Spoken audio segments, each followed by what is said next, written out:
Pokemon Company got a nomination for me this year. Not Game Freak themselves. They had something great with Scarlet and Violet. And man, what an extra year would have done for that video game. Because people act like they can't delay it. The anime doesn't even start till June anyway. So it's like, you could have delayed it.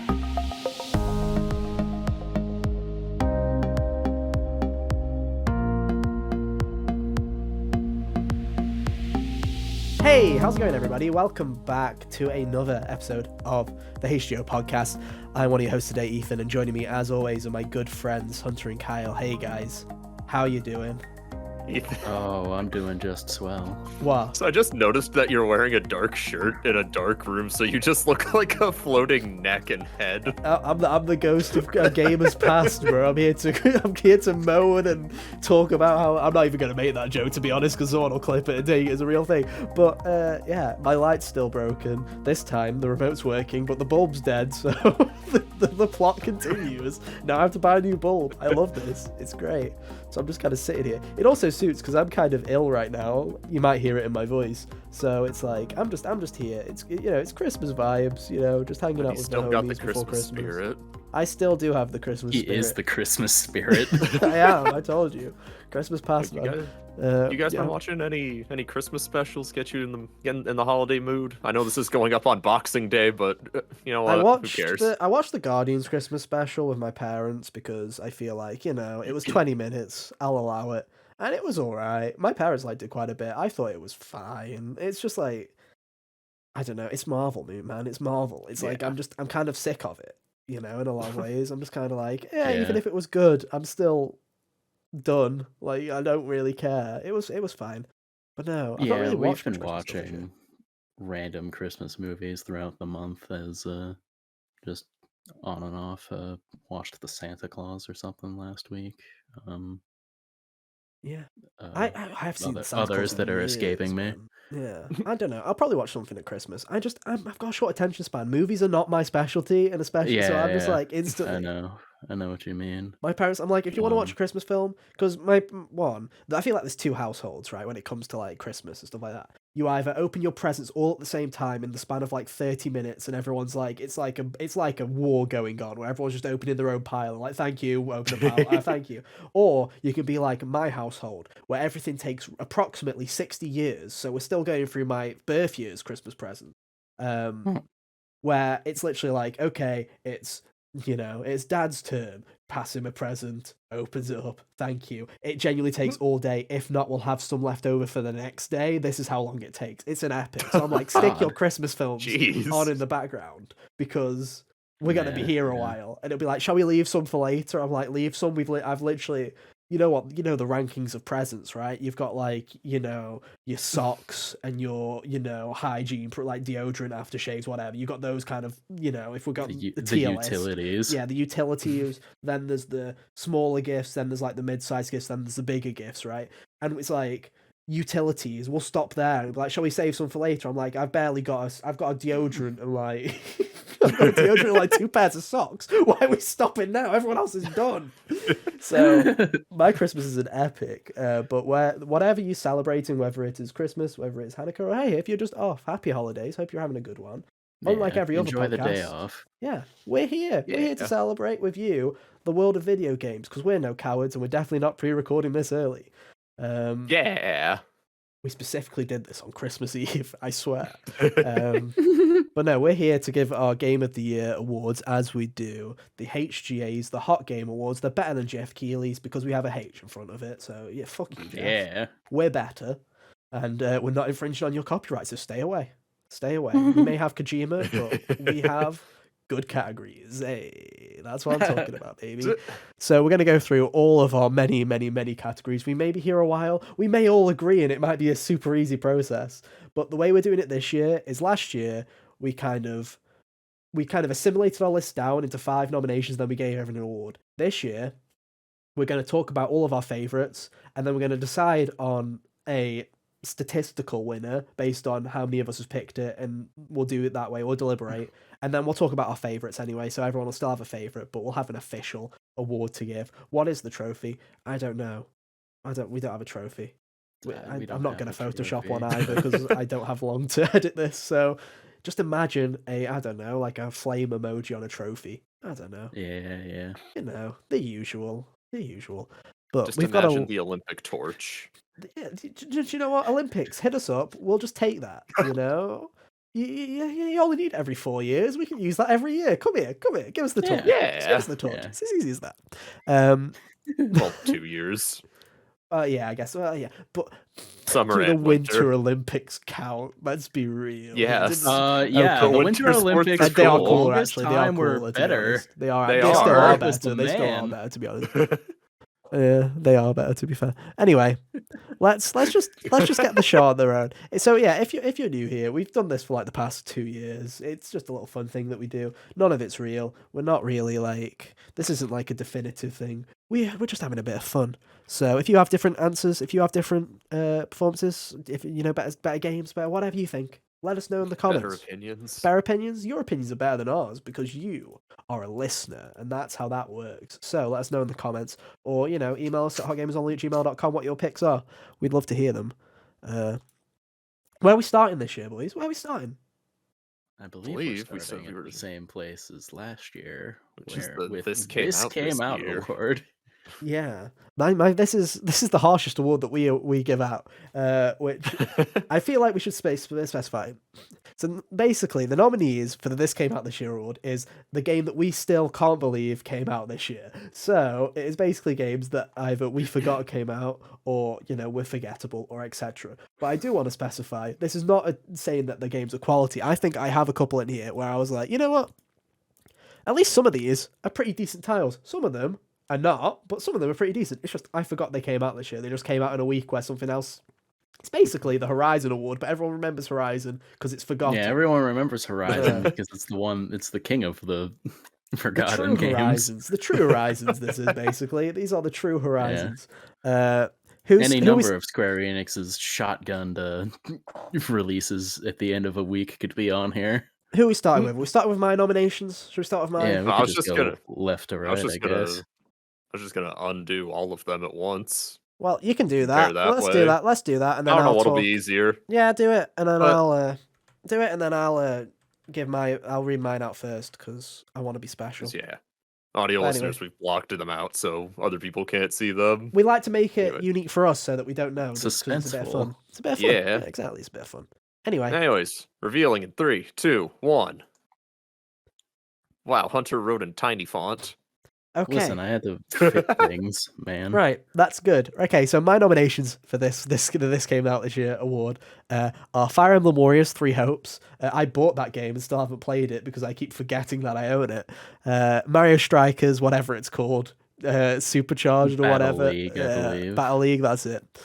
Nintendo Switch Sports, Ghostwire Tokyo, and Tiny Tina's Wonderlands. I do want to give a special shout out to Tiny Tina's Wonderlands.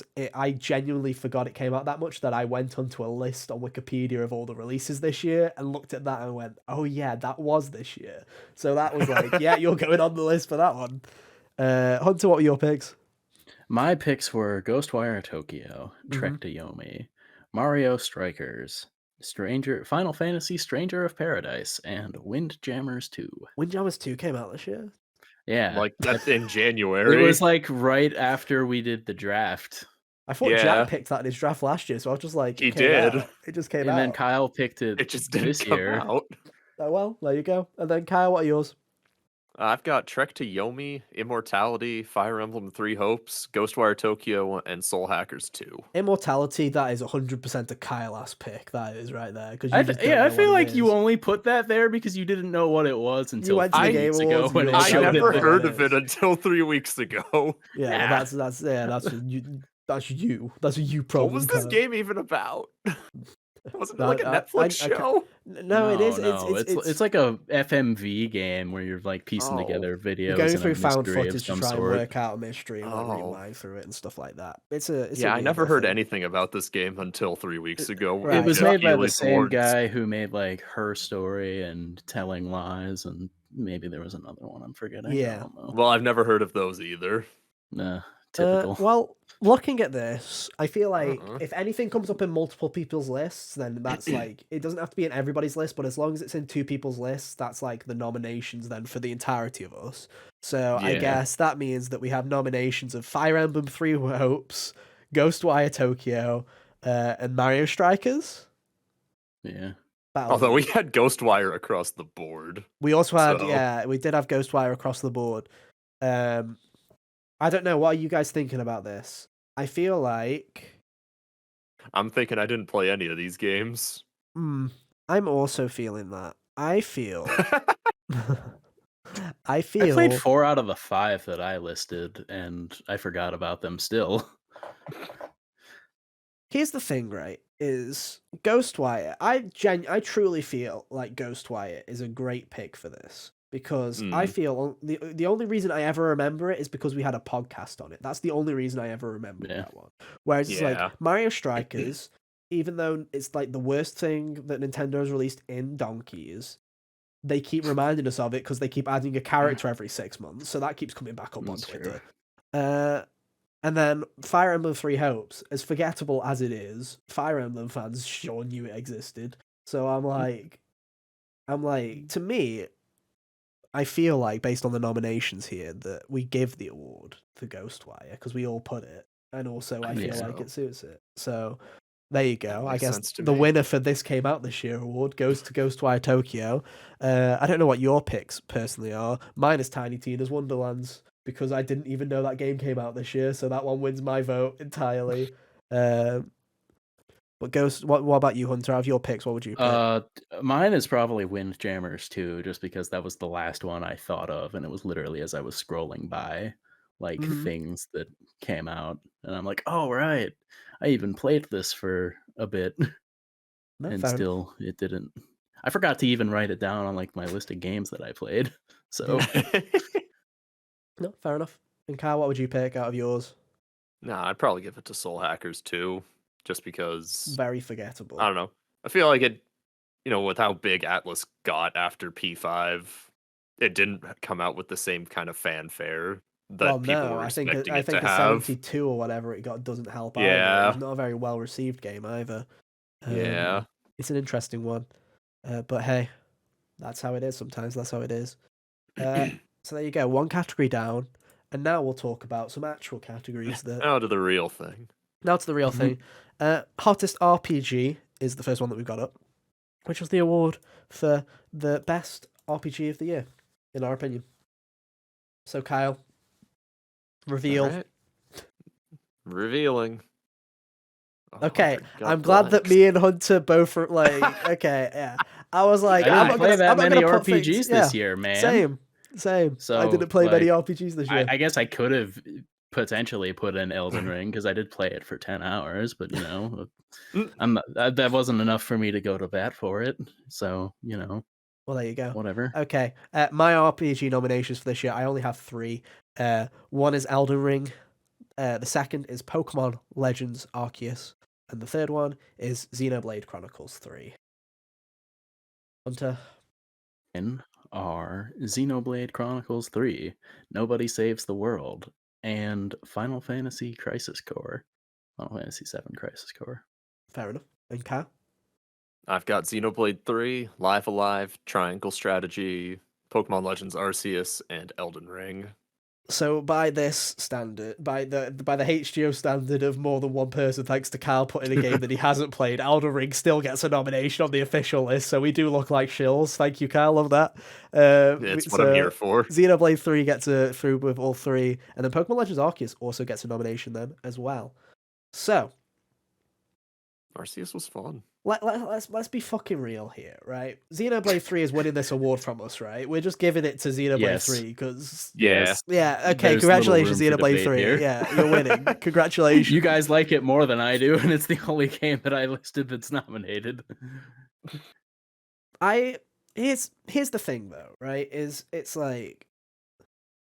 I know people that haven't listened to this podcast might think, oh, we must be Xenoblade Sims or whatever. It's like...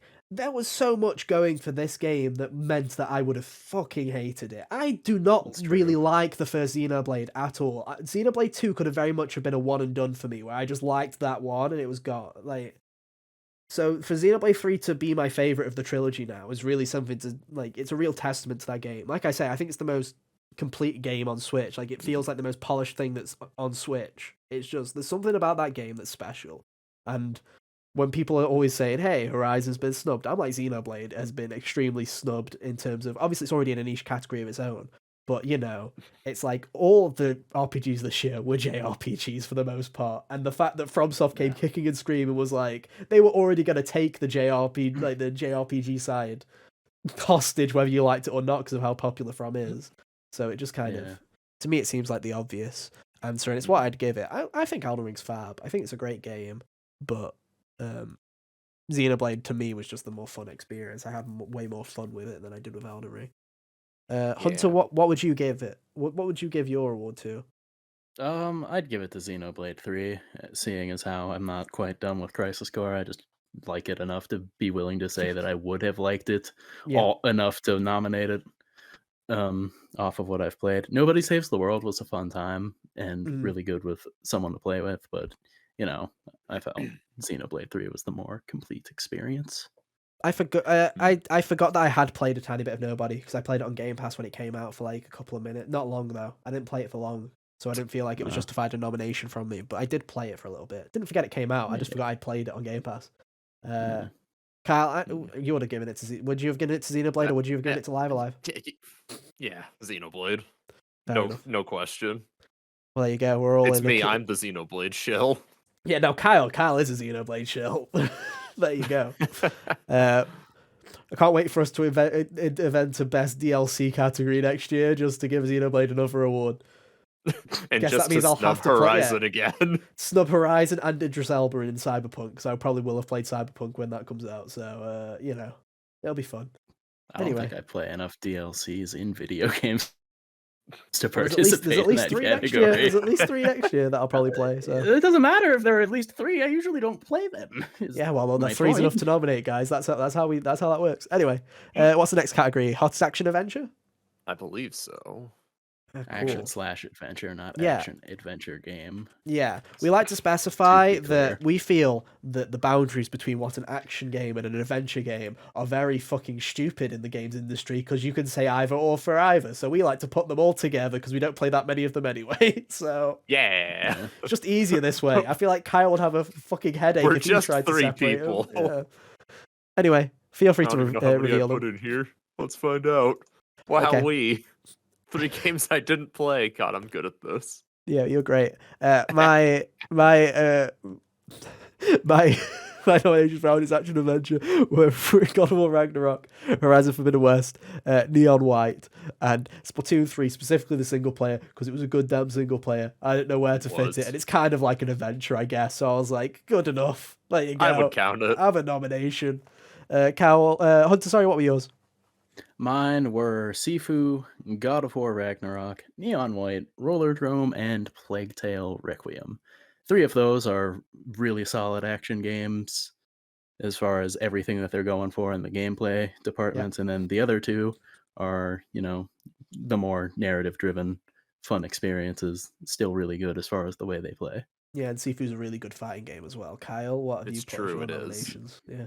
I've got God of War Ragnarok, Neon White, and Sifu, and I didn't play any of these, so I have nothing to add to this conversation. I just didn't want to leave this blank. Well, okay, so I guess this means, from nominations point of view, luckily for you, God of War, Neon White, we're already going through. So luckily for you, Kyle, that's it. Right? Sifu will also put through, because I know Hunter really liked it. So I'll say Sifu goes through because Hunter really likes it, even though I'm not counting your nomination as much, Kyle, because you just you haven't played it. And then thanks, best buddy. We'll do that then. So it's between really Ragnarok, Neon White, and Sifu. I don't know here, because I feel like we're going to disagree here, because you're going to see this comes Sifu. This comes down to, well, no, as a complete package, I like God of War more. Sifu at the granular action part of it is, I think, a bit more fun. But I think as a complete package, I'd still be willing to give this to God of War. Yeah. And not for nothing, Neon White is also really, really great in the gameplay department. It is. It is fab. Yeah, Ragnarok's just this weird little thing, right? I wasn't amazingly I wasn't huge in God of War 2018. I wasn't really hugely into it. But Ragnarok, I I struggled to figure out why I like Ragnarok more than I like 2018. And then I realized it when someone said it, is Ragnarok is a gamey game where it's like Ragnarok knows it's a game, whereas God of War 2018 was trying to make you believe it wasn't. Ragnarok is just like, you are going to hit things and you're going to like it. And I'm like, fair enough, I'm in. You know? For all of its storytelling prowess, it still remembers that it's a video game. Whereas like the original was less Metal Gear like Solid that. and Uncharted. Yeah. So it's like, I really did like Ragnarok. It's an interesting one. I feel like the ending kind of rushes a tiny bit at the end. I feel like, I feel like their big climax could have been a little, I feel like more could have been happening than just in the background. You know what I mean? And I respect so many things about that game. I respect the twist that it has. I respect the story that they went with. I respect that they had the balls to go, no, 2 games instead of 3 and just cut it down. But there is also a part of me that's like, I feel like this could have been 3. I feel like we could have done other things here because there was a lot of stuff. Basically, it's a lot of Vanaheim. This game is basically just Vanaheim, the video game, where you just go in and you. The video game, yeah, where like Vanaheim's a huge world, Kyle, where it's like there's genuinely like 10 hours of game in that, and just in Vanaheim, and then every other of the 9 realms is like an hour, maybe 2. Like Midgar is literally just the frozen lake, and that's it. So it's like it feels to me that. To be fair, we had been through all of Midgar before, so that was the one that my feelings weren't very hurt by that. Oh, true. But I also feel like there could have been. But it's gripes, really. It's right. Ragnarok gets it. Ragnarok gets it. Yeah. It's a fantastic game, and they should be very proud of it. Yeah, like if I had reviewed God of War, that would have been must play as far as the verdict was concerned, and I'm not sure I would say that about the other 2.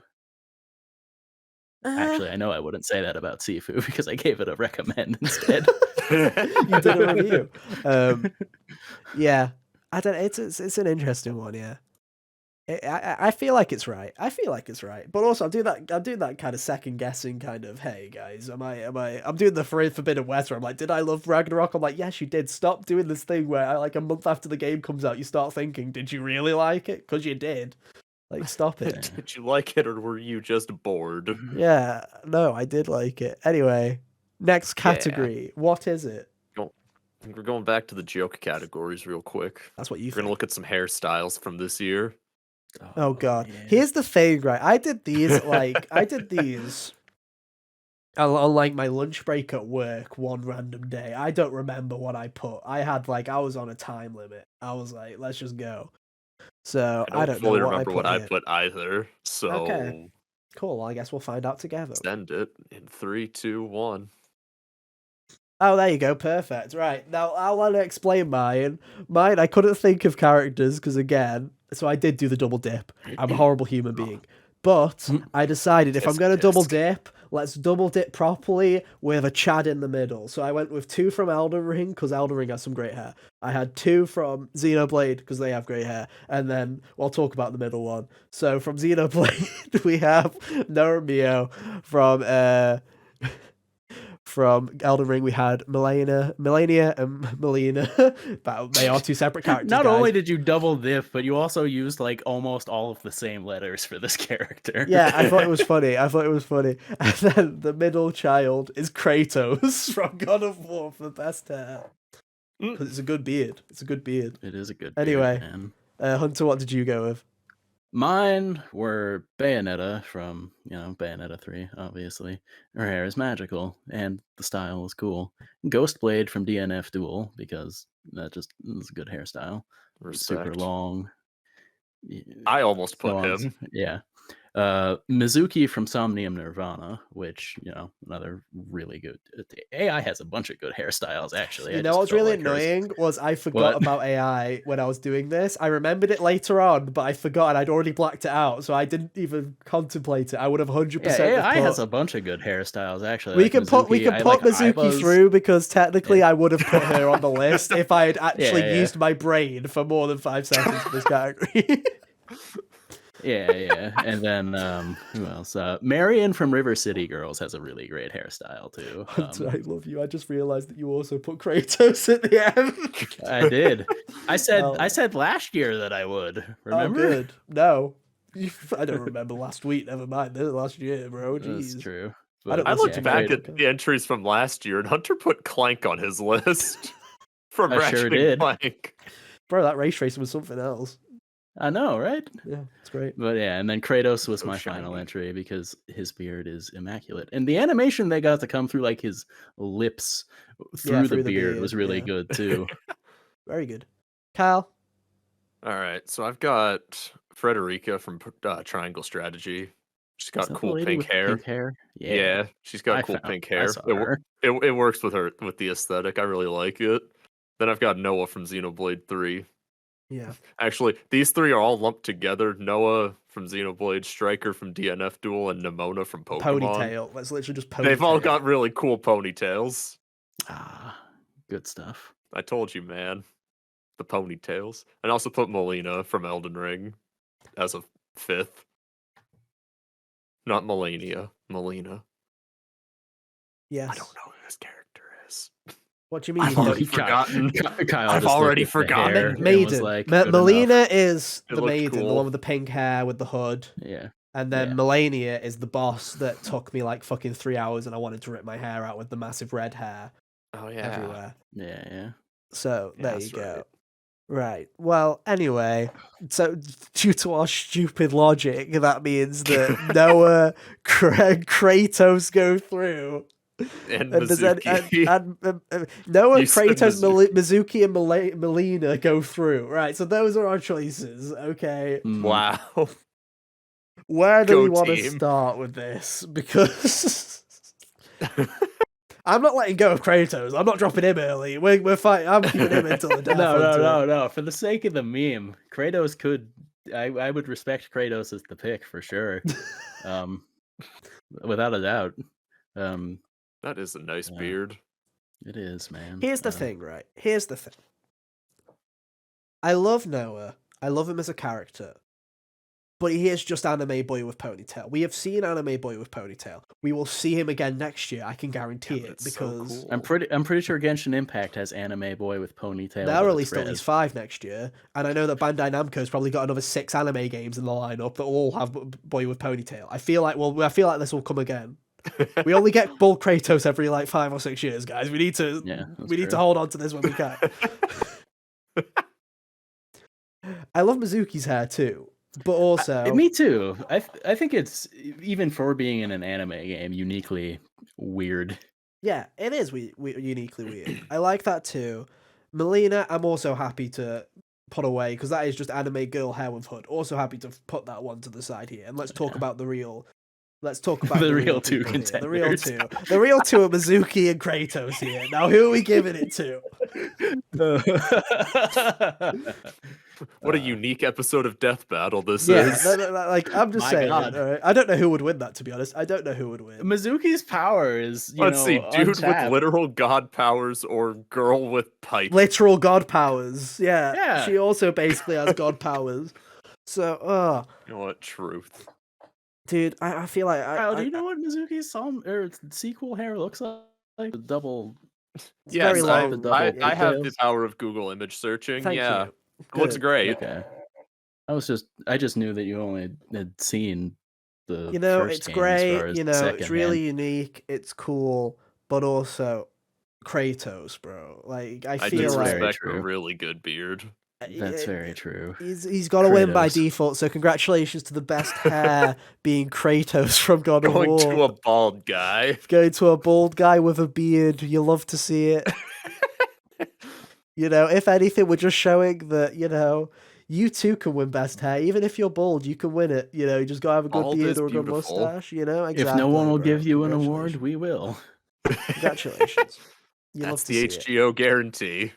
You love to see it. Mizuki will get a chance again before Kratos does, anyway. Yeah, true. Probably. Anyway, what's next? That was a fun detour. Next up, we've got the hottest music / score.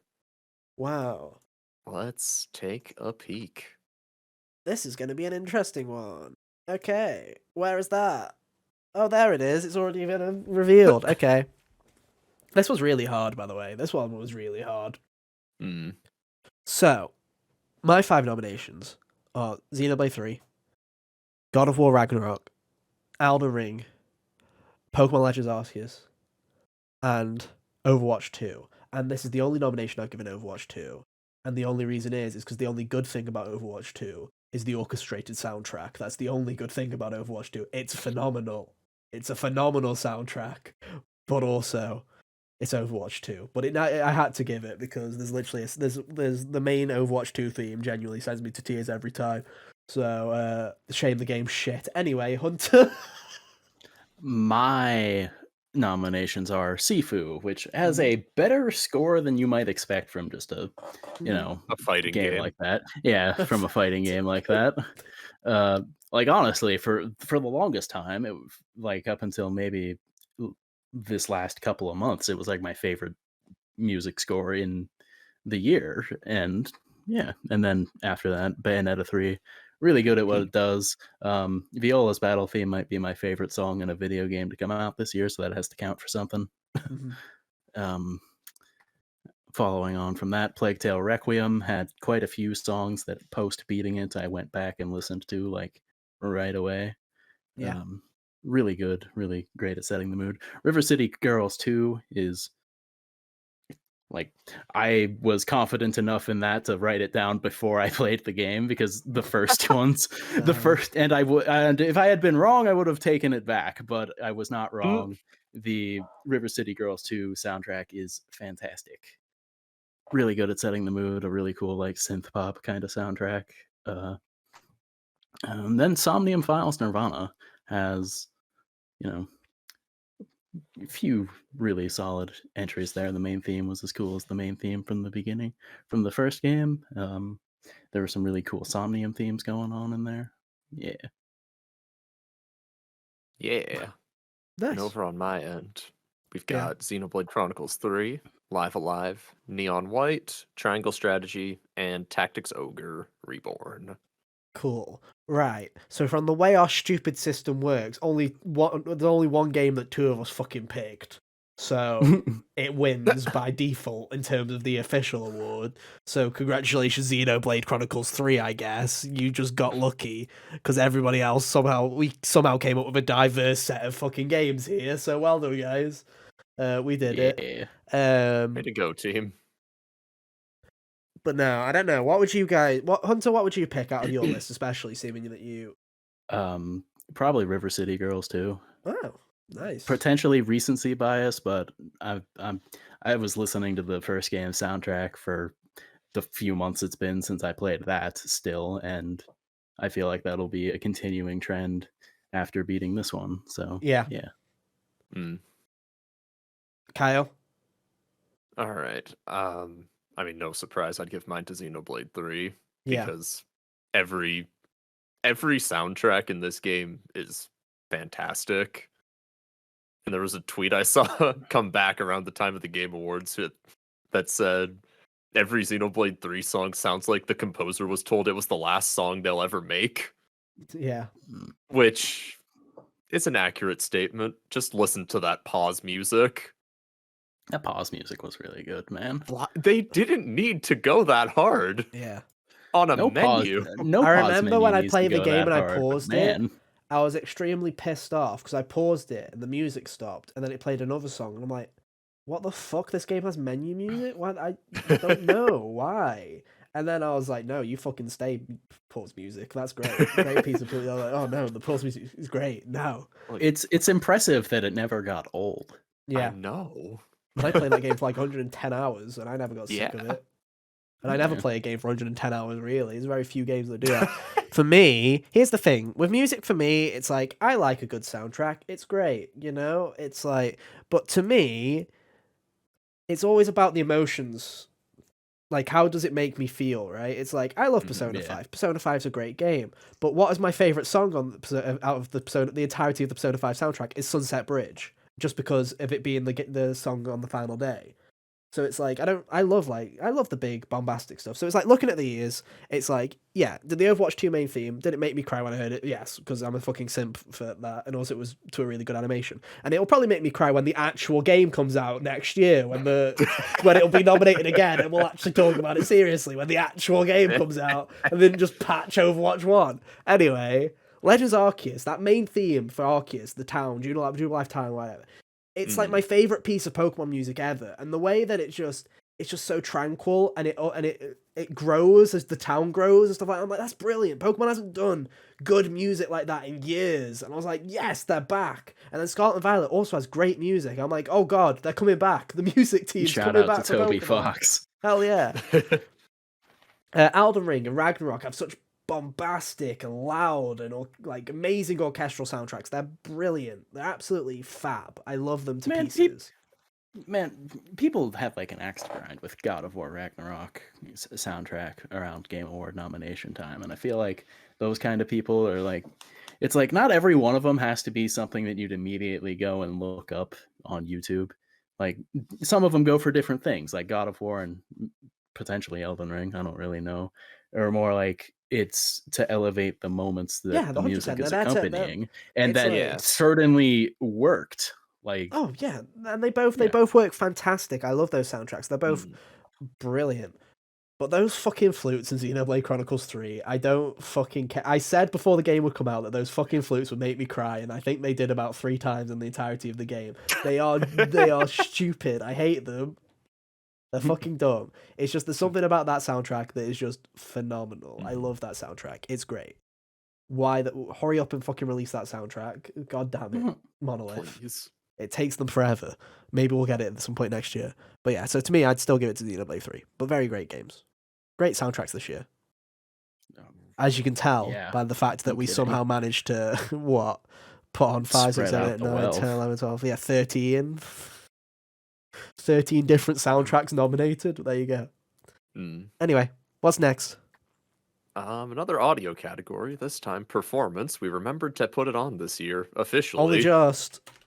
Only just. Here we go. Okay. Right. Wowee. Okay, right. Well, this is Look at all these entries. I love how you and me found the same loophole. I like that, Kyle. I like that a lot.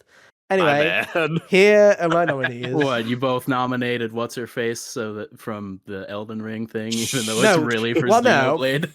Well, no, it's not. That's why Kyle nominated her. No, that's why Kyle did. I will actually say that Rani is the best character in Elden Ring, period. Like, genuinely, she's brilliant. Brilliant performance. I would have put it down. Yes. Let's put it this way. If I would have put it anyway. It made my choice of picking Harry easier. Let's put it that way. Yeah. But okay, I also went and actually listened to her performance. No, it's really good. It's really to good. justify me putting her on there, and it was really freaking good. Right. Okay. Here are my nominations for best performance: Harry McIntyre for Noah in Xenoblade Chronicles 3, Christopher Judge for Kratos in God of War Ragnarok, Amy Fionn Edwards for Rani in Elden Ring. Karina is it Boetger? I think it's Boetger, yeah. Boetger for obviously we were just talking about it. Mizuki in AI: The Somnium Files Nevada Edition, and then Ashley Birch for Horizon Forbidden West. Yeah. Anyway, Hunter. My nominations are Danielle, I think it's Basutti, for Freya from God of War Ragnarok. Yep. Brent Mukai for Komeiji from AI: The Somnium Files. Nirvana Initiative.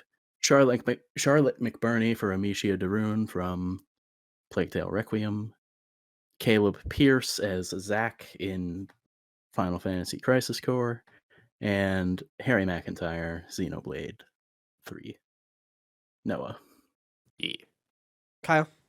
Then I've got Christopher Judge as Kratos from God of War. Yep. Got Amy Fionn Edwards as Rani from Elden Ring. Mm-hmm. I have Susie Young as Lei Kugo in Live Alive. Patrick Pedraza as Scaramouche in Genshin Impact. And Harry McIntyre as Noah in Xenoblade 3. Okay, interesting. So. Thank you. by our logic, it's between Amy Fionn Edwards for Rani, Christopher Judge for God of War, or Harry McIntyre. Everyone put Harry McIntyre. So does that mean we're all comfortable with giving it to Harry McIntyre for Noah? Absolutely. Is that how we're doing it? I love this man. Okay. Yeah. let's talk about these other performances before we talk about that one, because I do want a couple of them. And now that you mentioned Komeiji for AI in AI Somnium Files, I actually do want to give a special kind of push to that, because it's a fantastic performance. Picking a person from Somnium Files was hard, because it's kind of like Death Stranding a couple of years ago, where there were like 2 really good consistent performances throughout the whole game, and then there was one like near the end that just acted their face off for like 10 minutes. So I went with Komeiji because I can talk about him easier without giving away spoilers of the other character. Komeiji's just really solid, very great range of emotions, and I was super invested in his arc for the whole game, man. You definitely, he's definitely a character that when you look at him, you feel like you're gonna I was not hate, expecting to like him as much as I did. Yeah, and it just kind of feels like an oddball choice, but the way that they kind of humanize him and they kind of deal with, like you say, his story, it is, you genuinely do end up feeling quite a lot for him and the situation he's in. So yeah, I definitely agree with that one. It's great. Christopher Judge and Daniela Bassetti in God of War, both fantastic performances, genuinely. Yeah, like just walking away. Like I figured you would, or at least you would put Christopher Judge, so I just wanted to shout out Danielle because Freya was really good in that game. Like, yeah, genuinely. And I genuinely would have, up until, again, we're talking about, consistent performances. Both Christopher Judge and Danielle are phenomenal throughout the entire game.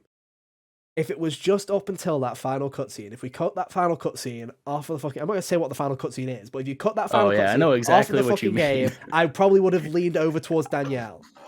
Yeah, but I can see the argument for cutscene sure. with Christopher Judge is so damn powerful that I was like, no, you know what? I will give the nomination to you, because there's just something about that final scene that is just very moving. It's very good.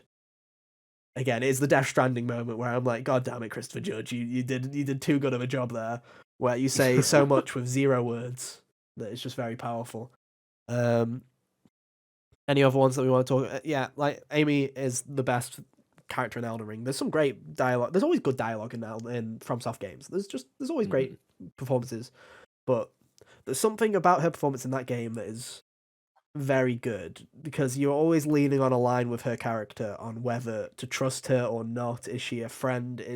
Are you going down the right path? And even when you get her ending or whatever, you still don't know. You're like, was that the right call? Was it the wrong one? I don't know. And I just kind of love those kind of characters where it's like, you've got the people that ultimately instantly go, yes, I will follow that path and die for it. But then you've got you've got the regular people who are like, should I trust him? I don't know.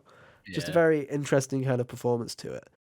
And like I say, just very good performances. Anyone else want to shout out anybody else before we're done?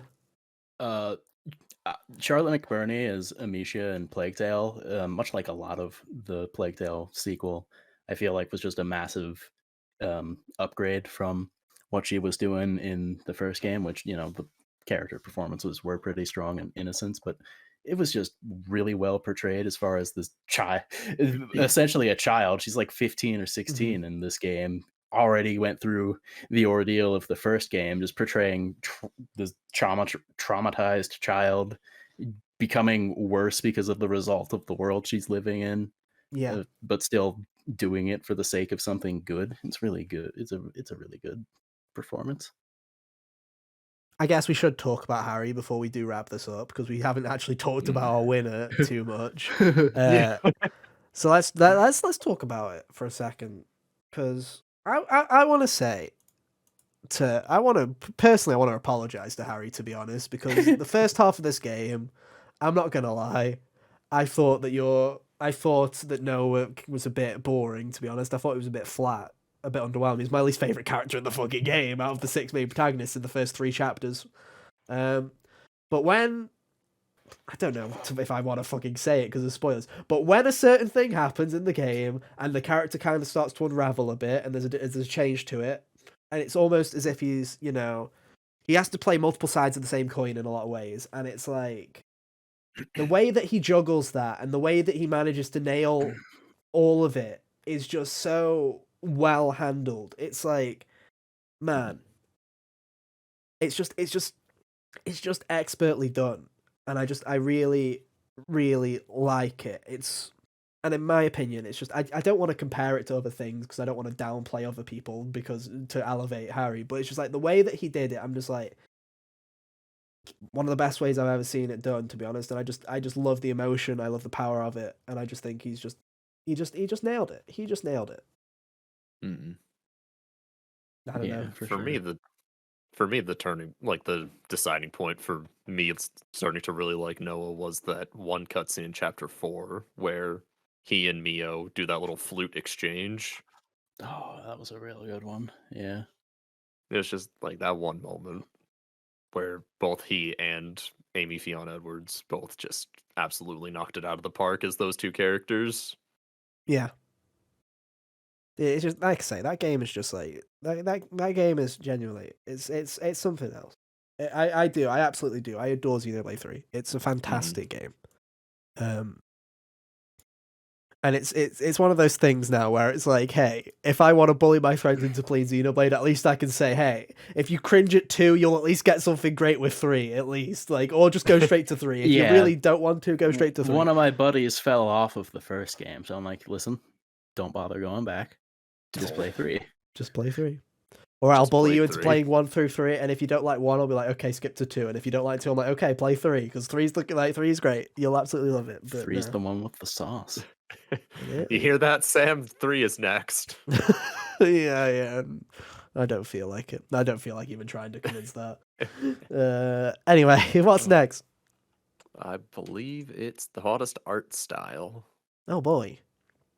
This isn't subjective as fuck, I swear. Right. What's on the cards? Yeehaw. Oh, look at that. Fucking hell. Right, mine are Xenoblade 3, Horizon Forbidden West, Elden Ring, Ragnarok, and I did become a basic bitch for a second because I did nominate Stray. I'm sorry, I have not done my service apparently, but I nominated Stray. Hunter? Mine are Sifu, Rollerdrome, Neon White, River City Girls 2, and Plague Tale Requiem. And Kyle? I've got DNF Duel, Live Alive, Legends Arceus, Final Fantasy Crisis Core, and Splatoon 3. Right, am I right here in saying that not a single one of us nominated the same thing? I don't think so. Well, here we go then. This is a fucking problem, isn't it? Right, cool. So how are we gonna do Not this? subjective at all. Well, I guess we can just say which ones we like the most and then, I don't know, go through why we chose each of them, and if anyone becomes convinced, then sure. Fucking hell. I don't know where to start, to be honest. I don't know where to start. So Live Right. Alive is Here's like my the thing, best right? example I of can the start HD2D I can pick other people's off if that's what you want me to do. I can pick mine off, and I can pick, for example, as much as I'm sure Crisis Core is great, it is just a fucking. It's just the Final Fantasy VII version of Crisis. Yeah, the 7 remake engine. It's just that. Well, except it doesn't look as good as it. Yeah, but it just doesn't look as good. Or Splatoon 3 that looks like Splatoon 2, or Horizon and Xenoblade that look like Horizon and Xenoblade. I can feel like, God of War that looks like God of War. We can peel these ones back a bit if you want, just to get a more unique answer.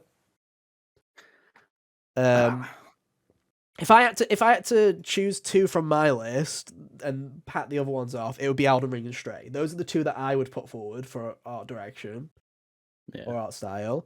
What would you do, Hunter, if you had to do the same? Mine would be Sifu and Rollerdrome for different reasons, I suppose.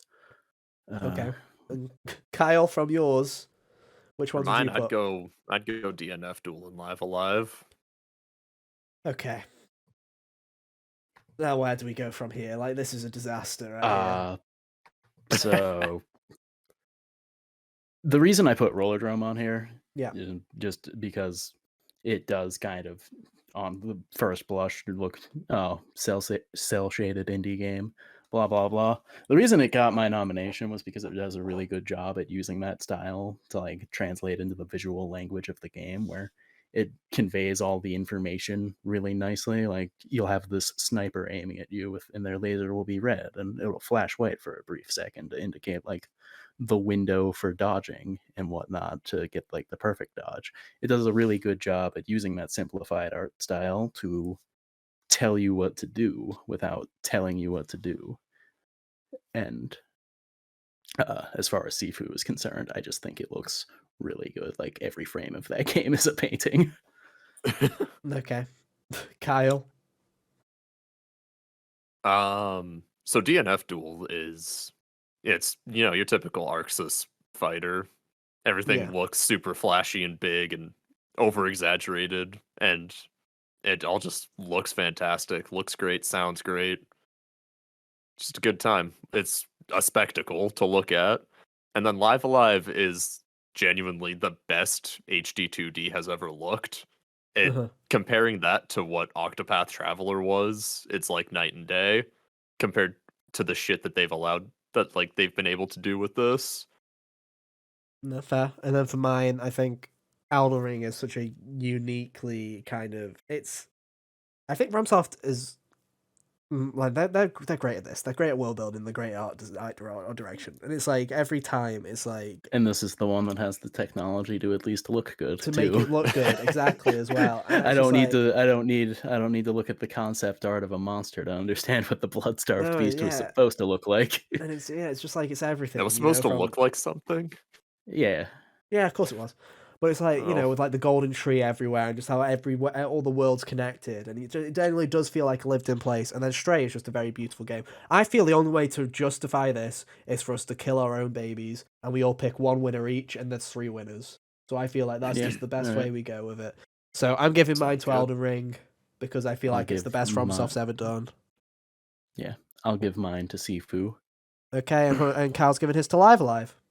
Yeah. So there we go. 3 winners for hottest art style. Elden I'm pretty Ring, sure this was Sifu, the one that got 3 winners last year too. Well, congratulations, Art Styles. You're just so fab that you just get 3 winners. God, I love this category. Hell yeah. Hell yeah. What's next? What is next? Oh, good. We're going back to bullying. Yeah, what's next, Kyle?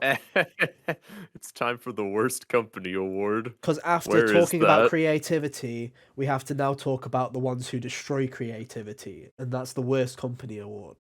This is going to be fun. Here we go. Right, so my nominations for this are... I just see Kyle's. Right. Here are my nominations, right? First off is Microsoft. I'll explain mine as I go. Microsoft, you wouldn't be on this, but I'm so sick of hearing about the Microsoft Activision deal and you guys going and shrugging it off and going, Call of Duty's not that big of a deal, guys. Let's just shrug it off. Makes me just like, I'm like you could have been better about this. You were way cooler with this about the Bethesda thing, guys. Like, come the fuck on. Like, just calm down. You're trying to act a bit too like you're a little kid, and I'm like, bro, you're Microsoft. Don't act like you're a tiny little fucking insignificant worm. That's why I don't have a problem with the acquisition going forward. I just don't like the way Microsoft has been handling it at all. Activision, just because fuck you, Bobby Kotick, you're still in charge. You're still on the fucking list.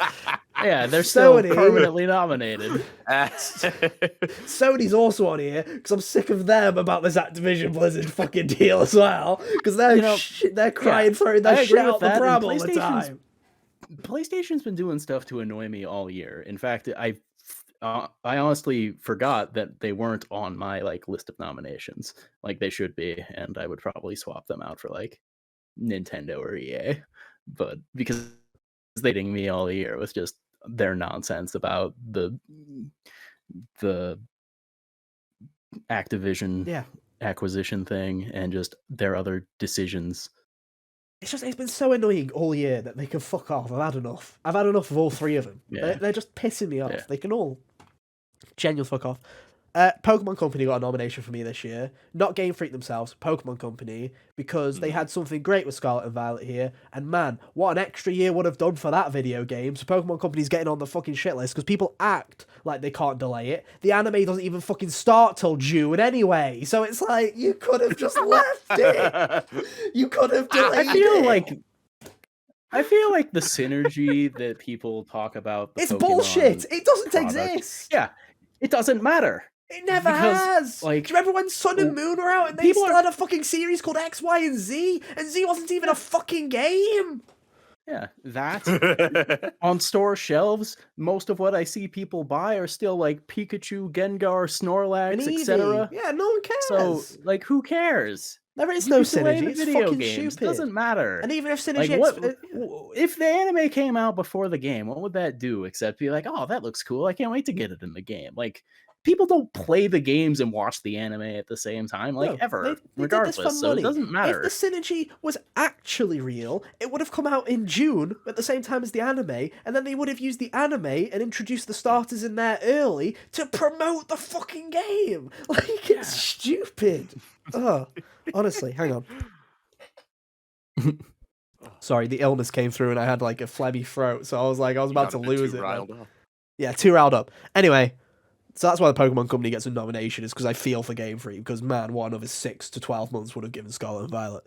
And anyway, final one's Quantic Dream, because David Cage should still go fuck off as well. So he's always getting, Quantic Dream and Activision will forever be on this list until both of their fucking heads will fuck off. So, have fun on the list. Anyway, Hunter. Square Enix got nominated for a couple of reasons. First of all, they started the year off by talking about NFTs and other such nonsense. So they sure did. Did they start the year with Kingdom Hearts 4 as well? Was that at the start? That's a crime. Well, they also started. That was a couple of months in. I was gonna say they also started with Kingdom Hearts Cloud version on the Switch. That was also a crime. Which Double isn't crimes, good, bro. Double and crimes. like Square just has this practice of shotgunning a bunch of nonsense into the ether and hoping that people buy it. And because they make a couple of games that everyone really likes, they can keep getting away with it. I'm sick of it. They just keep putting out things. I think my favorite thing about that was how, do you remember like at the start of the year, it was April, by the way, they announced Kingdom Hearts 4.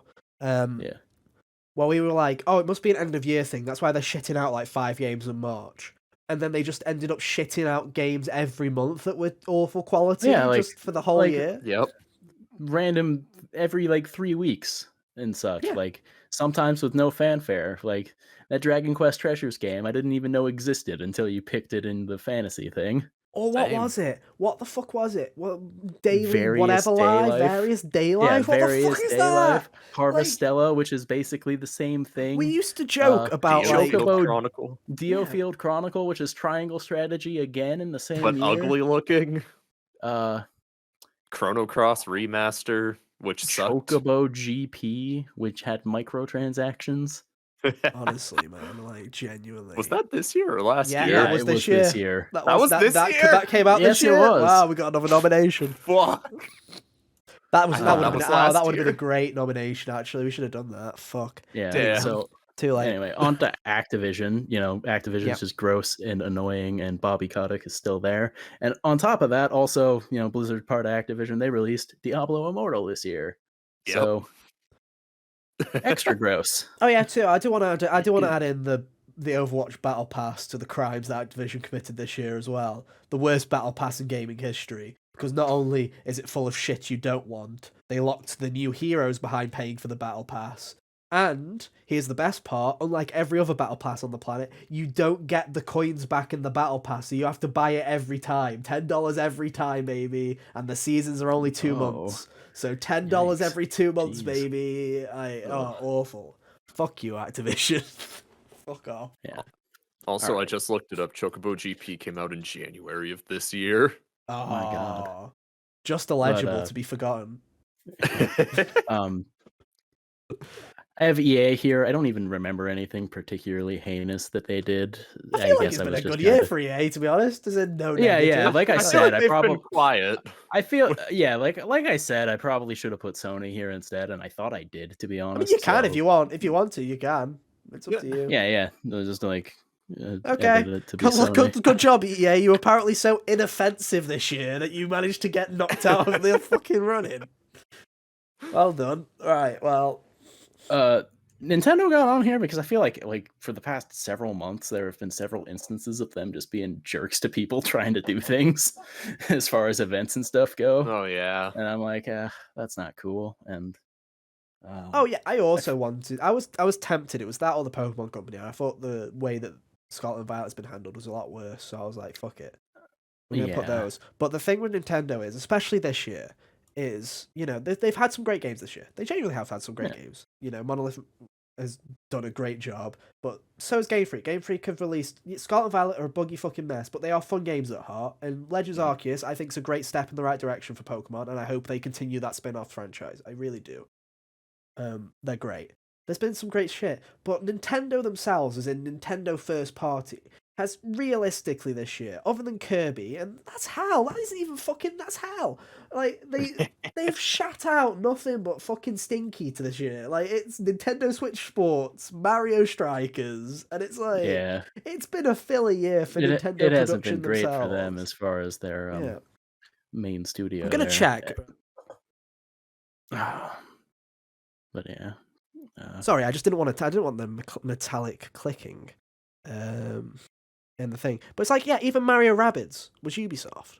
So it's there was like Nintendo hasn't really released anything that I would consider. No, everything. Yeah, Nintendo Switch Sports and Mario Strikers Battle League. So from Nintendo's creative themselves, and Bayonetta 3 wasn't theirs.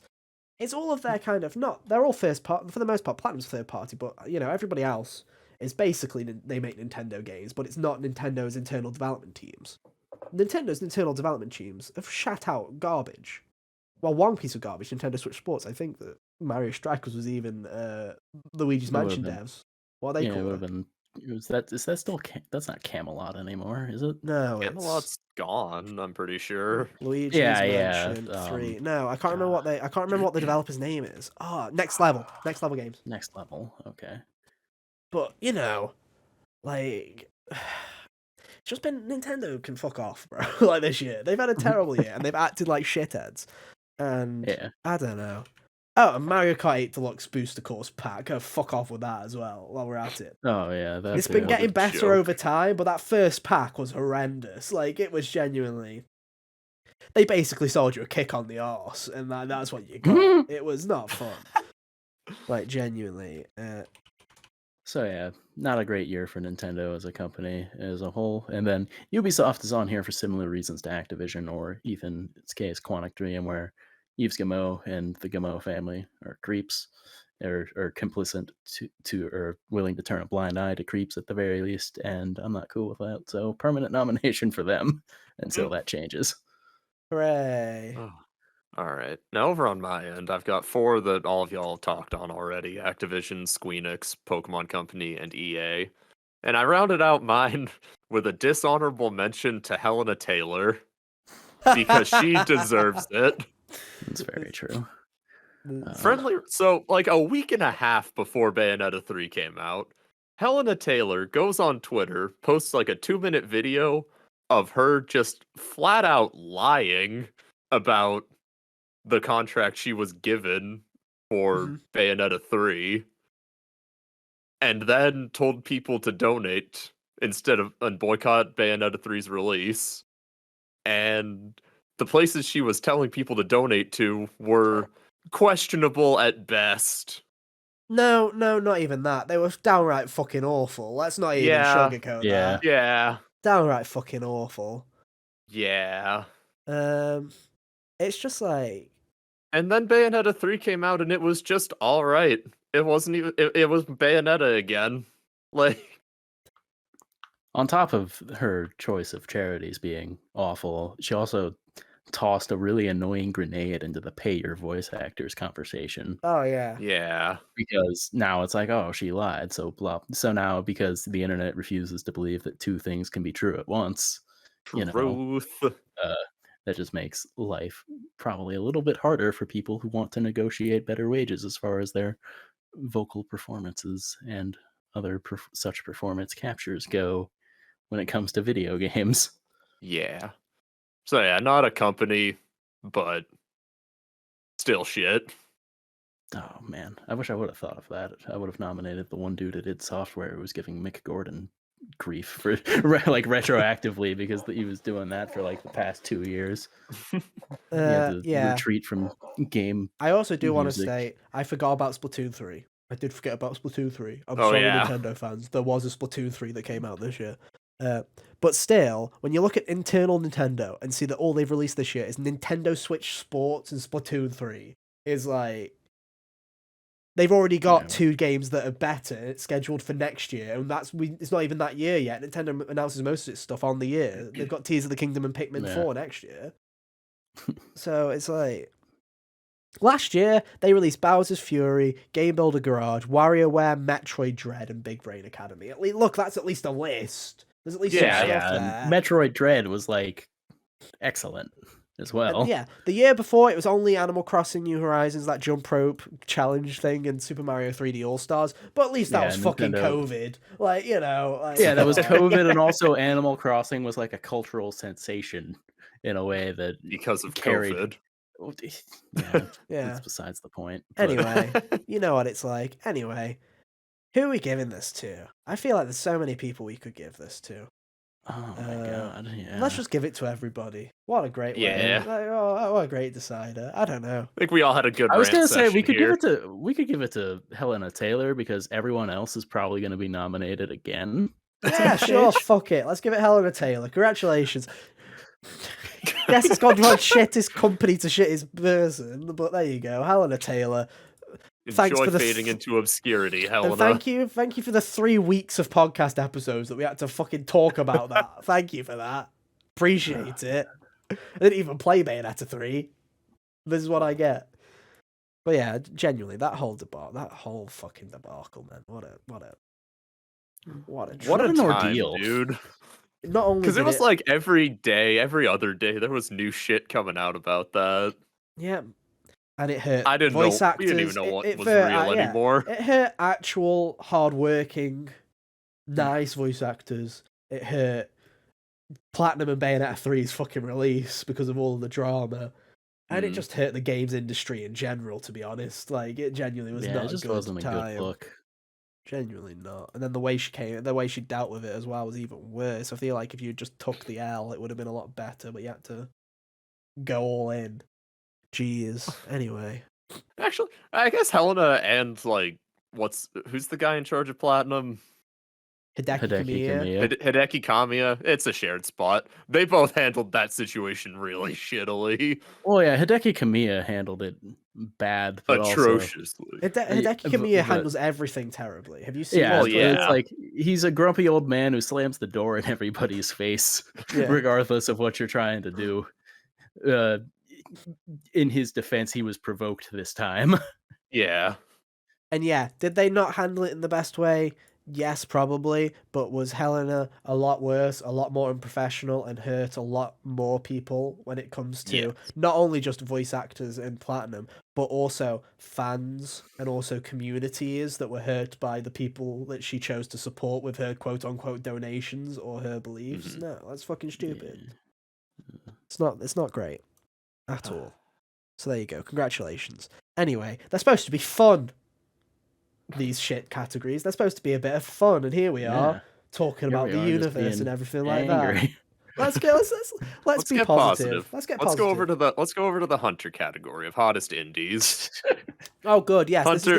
This is the award where Hunter gives an award to an indie game because God knows, me and Carl haven't fucking played any of this year because we always say we have time and we don't. Anyway, what are the nominations? Oh, I did play one. That was Stray. And then I also played Stray because it was free. Yeah. And then I also gave nominations to Neon White because I had played 20 minutes of it. And so it does deserve it. I would love it if I played it fully. Sifu because I realised that it's great. And Cult of the Lamb just because it's cute. I really like the whole art style and everything about Cult of the Lamb. I will get to it eventually. Hunter?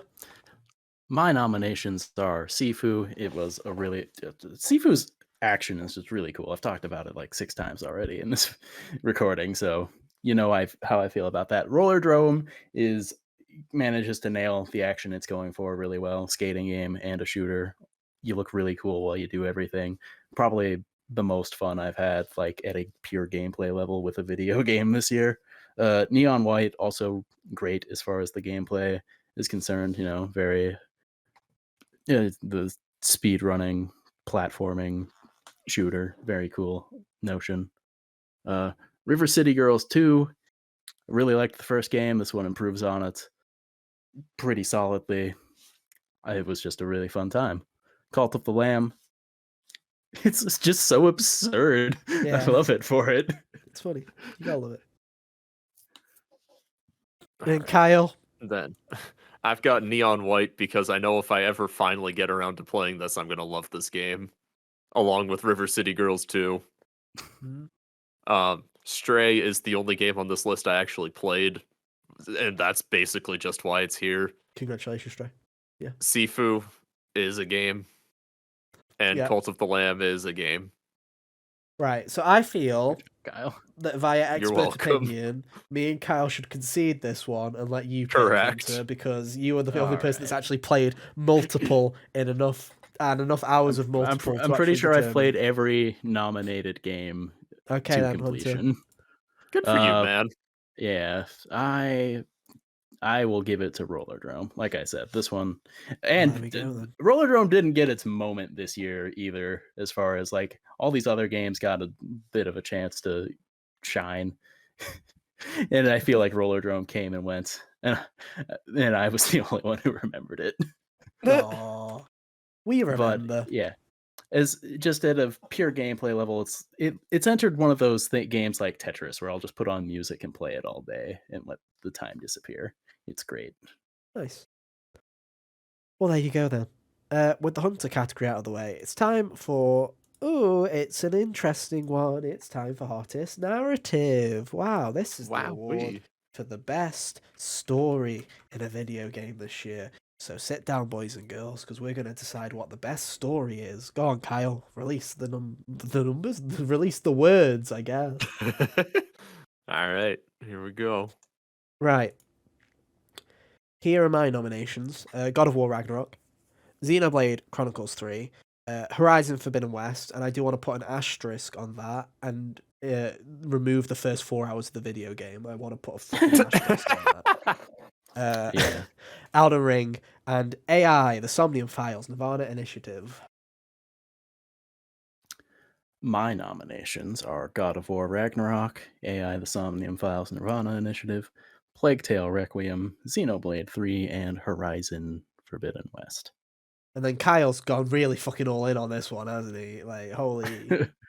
So, okay, so I've only put down one thing. It's Xenoblade Chronicles 3. I was looking back on the list of games I played this year, and of the story games, like the story-centric games that came out, I only had 3 that I could notice on my list. It was Xenoblade 3, Live Alive, and Triangle Strategy. I fucking hate Triangle Strategy's story. Okay. It's incredibly stupid, and I didn't even want to put it on here as a pity nomination. And Live Alive focuses on 8 different stories, so I didn't feel right putting it on there. Were they good stories?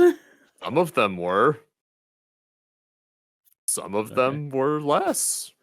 I mean, if you some don't of them you played as a caveman who went oonga boonga the whole time. Fair enough. And then plowed his girlfriend in a cave. Oh, good. Right, well, we can guarantee then that... Play Live Alive, it's a great game. I'd love to get to it. So, we've got Ragnarok, Xenoblade. Well, Xenoblade was nominated by all 3 of us.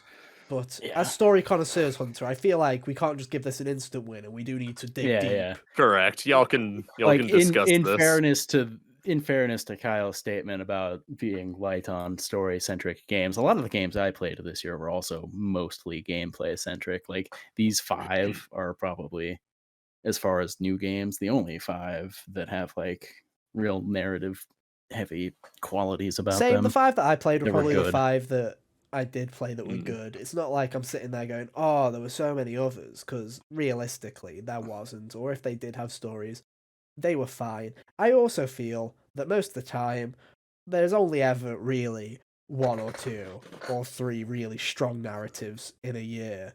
Because most of the time, it's alright. It's like, yeah, did I like Ratchet and Clank? Yes, I did. But why? Like, looking back at it, I'm like, wow, it must have been a bit of a slow year if I gave that a nomination for Best Narrative, because it's great. You nominated Metroid Dread for narrative last year, did I? And that was really epic. Cool. It amused me to no end. It was a dumb year for games apparently last year. Like, not many narratives. But here's the thing, right? So in terms of actual nomination, AI the Somnium Files, it's brilliant. I love AI the Somnium Files. It is. Yeah. It is fab. Do I know if I like 1 or 2 more? I don't know if I like 1 or 2 more. I know, right? It's a conundrum, isn't it? I They think both do.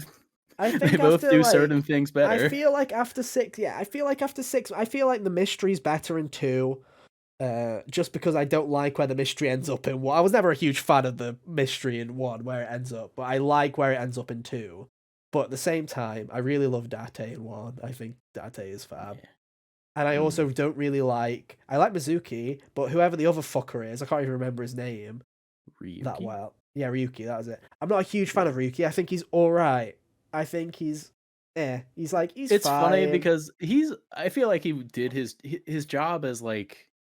He expands the world in a way that I like, because it's like, yeah, and also yeah, his side's this could... job is to kind of fucking throw you through a ringer, basically, a lot of the time, Yeah. where it's just like, Yeah. his story's there to confuse you. So His that story when was stuff carried later, by the interactions with the other people, yeah, definitely. more so than things coming from him, I believe. But yeah, But you know, it's a fun time. I feel like it's definitely worth checking out if you haven't checked it out. Both of them are great. You should do that. yeah. Forbidden West was good. I liked a lot of it. There was a lot of stuff that I did like. First 4 hours of fucking garbo. They're really, really after bad. that, you get...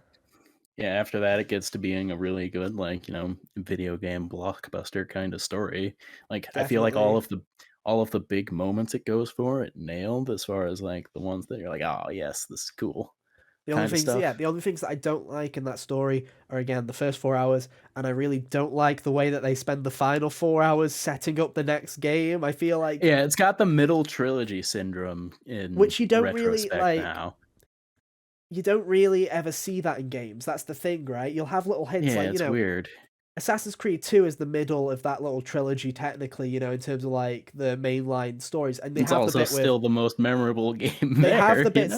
They have the bits It's with Juno wild. at the end, and the bits with Desmond escaping that kind of lead on to the future and give you a tease of what's next to come. But they don't spend the final fucking 3 hours going, oh, and the threat in the next game will be this, and you will be going to here, and you will be doing this. They don't do that.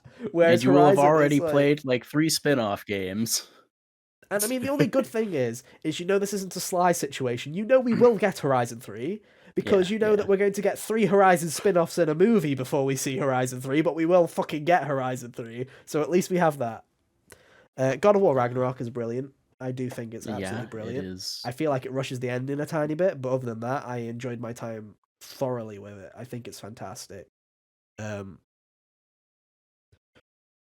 Fucking hell. I'm gonna need convincing not to give it to Xenoblade, just because of the fact that it's not even the end. I think the ending is great. I think the ending is fab, but fucking chapter Chapter 5. Chapter 5 is a bastard. Where I'm like, oh, end of chapter 5 and start of chapter 6, without spoiling anything, because I don't want to spoil anything for anybody, is such a roller coaster, and just like absolutely, like, it's just great. It's just great storytelling, to be honest. I absolutely love it. It's anime as hell at times, but I love it. It's brilliant. For sure. It's brilliant, and it's one of those few anime like little plot points where I'm like, you know what? That isn't just kind of... I'll allow it. Yeah, I'm like, that isn't just kind of like... Does it? Yeah, it has anime like isms to it, but I'm not like sitting there going, "Oh, that only happens in anime." I'm like, no, I can see someone else pulling that similar twist in a more regular game, if that makes sense. Yeah. I don't know. It's really hard for me. This category. Yeah, this one comes down to like last year. It comes down mostly to like matter of preference, because like the 2 big ones there were Life is Strange, and then I also really enjoyed Imposter Factory. It's just like there's just I don't know what to do here. I don't know what to do. It's like, I don't know, Hunter. Obviously, I put Elden Ring, so I just think Elden Ring's world building is fantastic, and you've talked before about how much you like Plague Tale story. Oh yeah, it's real good. Like as far as those narrative driven like action adventure games that Sony really likes to do, I feel like Plague Tale stands up with those. It's like one of the best insofar as that goes. So like I wasn't expecting to like that game nearly as much as I did, and now I'm coming out here like, play it. It's real good. Hmm. But between the ones that are nominated, like my personal favorite is Somnium Files, but I'd be willing to concede it to any of the other ones that received the double nominee. Yeah, I'm feeling.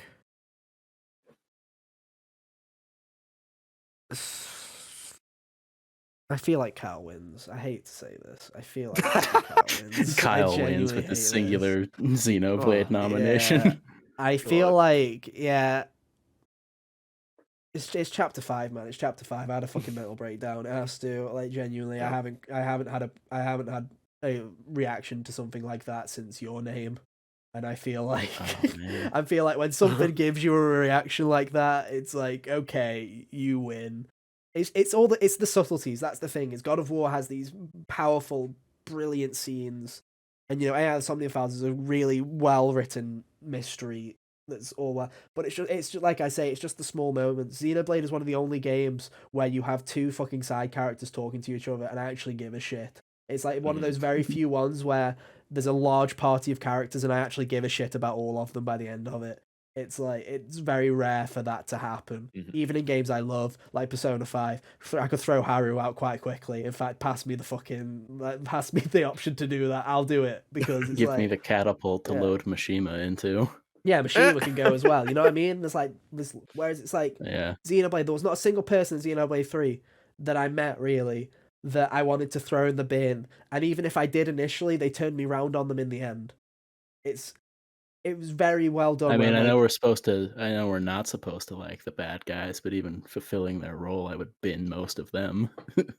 Yeah, true, but I'm like, to be fair, yeah, the alphabet soup. The alphabet soup serves their purpose. Yorin can suck it. Yeah. True. But yeah, I'm just saying. Yeah, true. Thinking back about that part, I'm still like, God, that whole thread was stupid. But it was. It did, yeah. But no.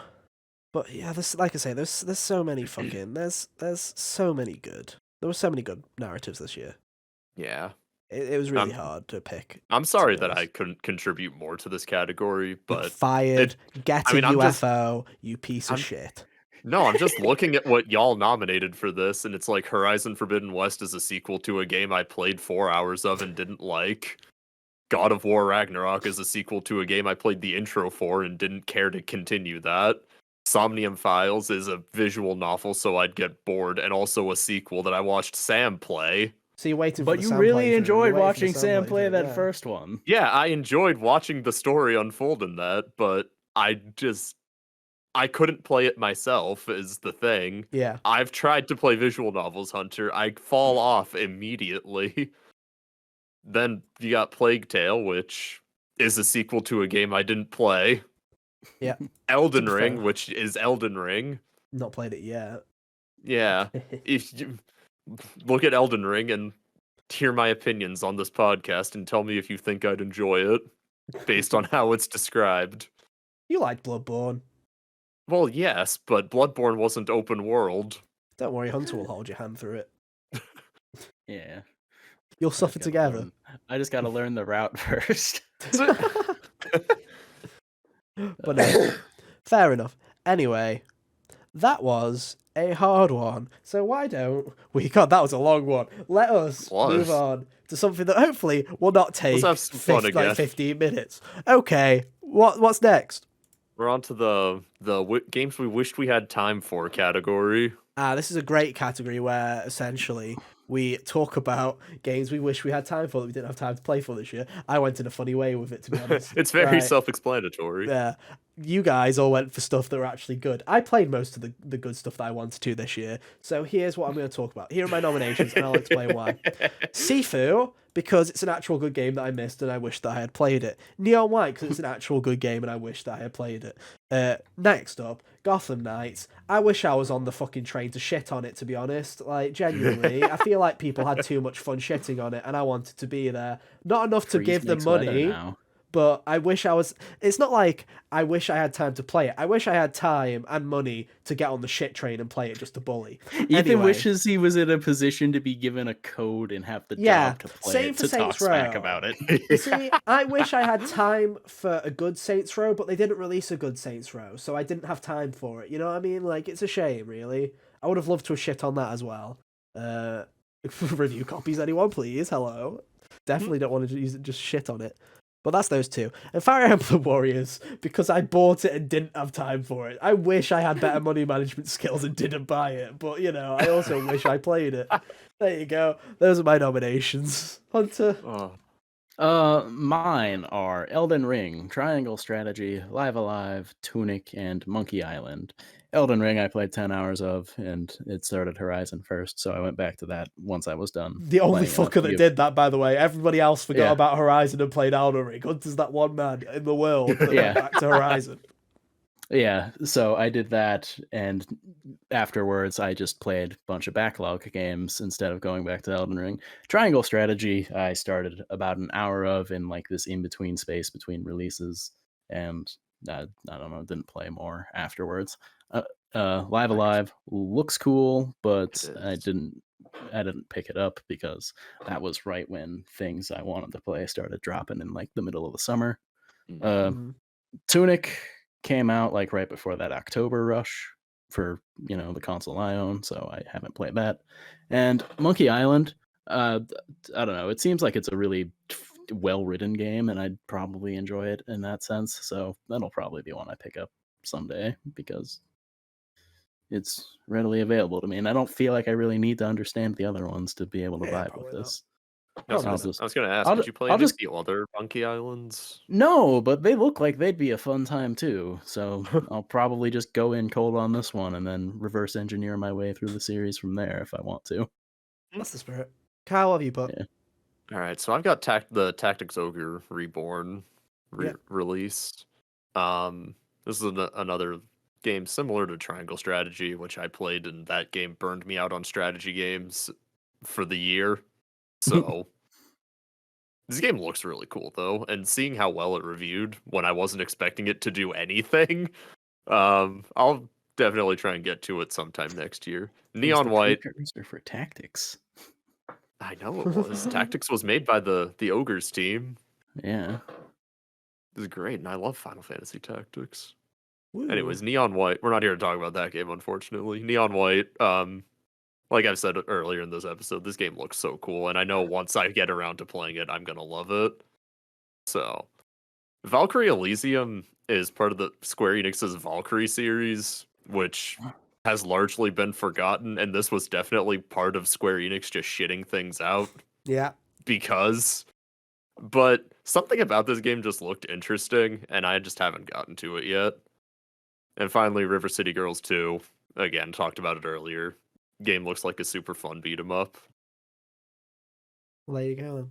I don't think this category needs a winner, because they all the games, except for like, losers of Gotham Knights and Saints Row. I really don't want to play those fucking video games. I want to specify that.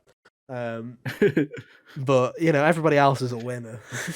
Yeah, it was just all great games that we wish we had time for.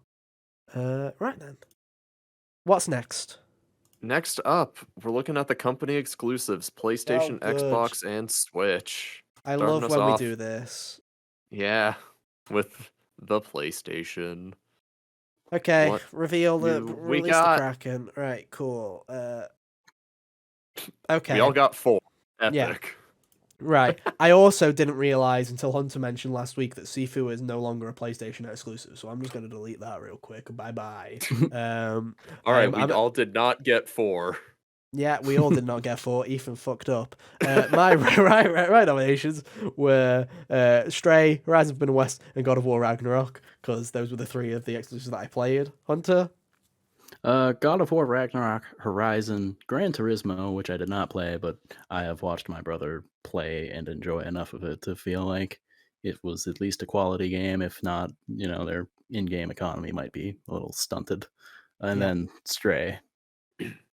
Okay, and Kyle, who we all know, biggest exclusive player. I've got God of War Ragnarok and Horizon Forbidden West as basically just formalities. Yep. Stray because I You played played it it. and it was Yep. free, and DNF Duel, which With is an actually asterisk. exclusive. And I didn't well, realize that was exclusive because I liked it enough. I liked the betas okay, enough that I would have given it the nod. okay, so I want to say it's exclusive with an asterisk next to it. Is it on PC? It's on PC, and next year, April 20th, it's coming on. It's being released onto Switch. Ah, Ah, well, there you go. well, it's So it exclusive was now, exclusive for and the year, PC at doesn't least. matter. Yeah, Yeah, for now. That's fair enough. and I made my entries before they announced that it was Okay, coming to Switch. fair So enough. Right.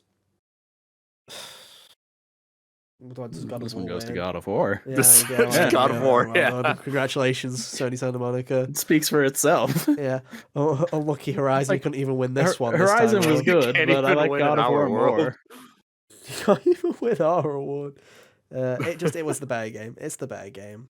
I love Yeah, Forbidden like- West to pieces as well, but there was something about God of War where I just enjoyed Ragnarok far more this time around than I did the original. For sure. Yeah, I don't have anything else to say really, but Horizon's fantastic. I will pick up the new DLC in April.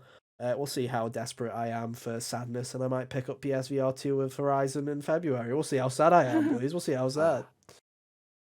Well, As long as it's not Hogwarts Legacy, anything goes, boys, in February. Yeah, that's the spirit.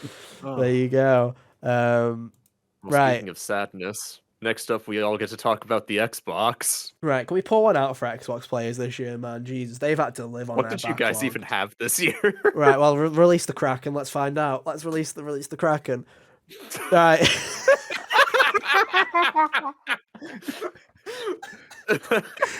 Right. Well, my nominations, I don't think they really work in an audio form, but No, it doesn't. my nominations were split into 3 boxes: Who Mega Lol, and then High on Life. Hunter just put Xbox has no games with a cowboy hat, and then Cal just put High on Life. So congratulations, Justin Roiland, you've won an award at our game show. I want to say this because I can't nominate something for this because I don't own an Xbox. But of all the games, Xbox exclusive games that have come out this year, the one I would like to play, if I had the machine, would be Pentiment. Oh yes, that did happen.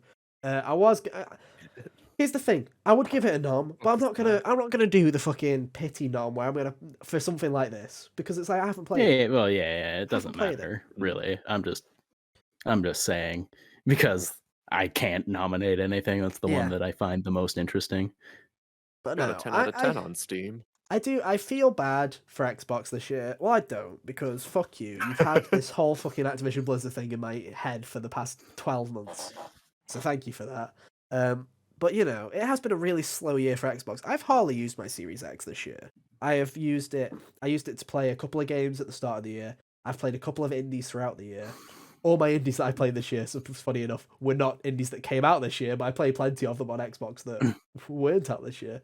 And then it's like I have played Xbox is my ground to go to play games that I don't want to play on PlayStation for arbitrary reasons as well, either because it runs better or because I don't want the trophies.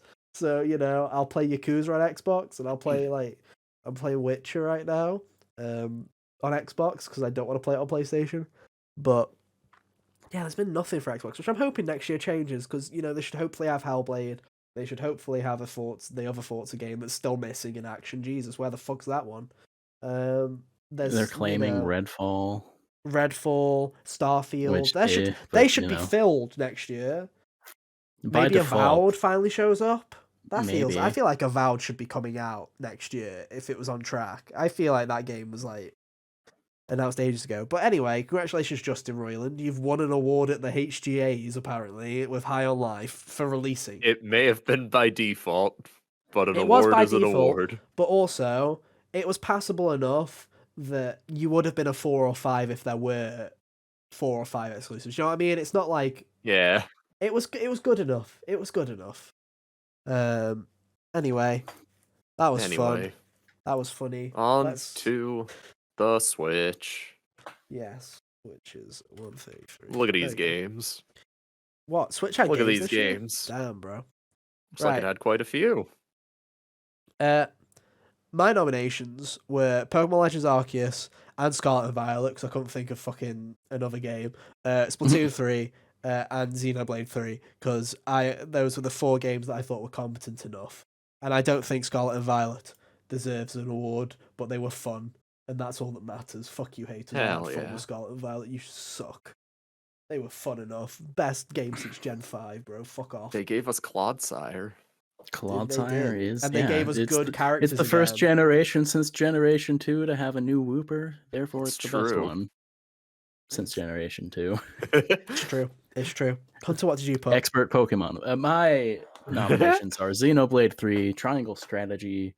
Didn't play a lot of that, but if I had, I would have liked it. Yeah. If I had played more. Splatoon 3 and Mario Strikers with a cowboy hat, because I'm being sarcastic. Yeah. And then Kyle, who's right, actually played some Switch games this year. Yeah, I actually played a lot of things on this machine this year.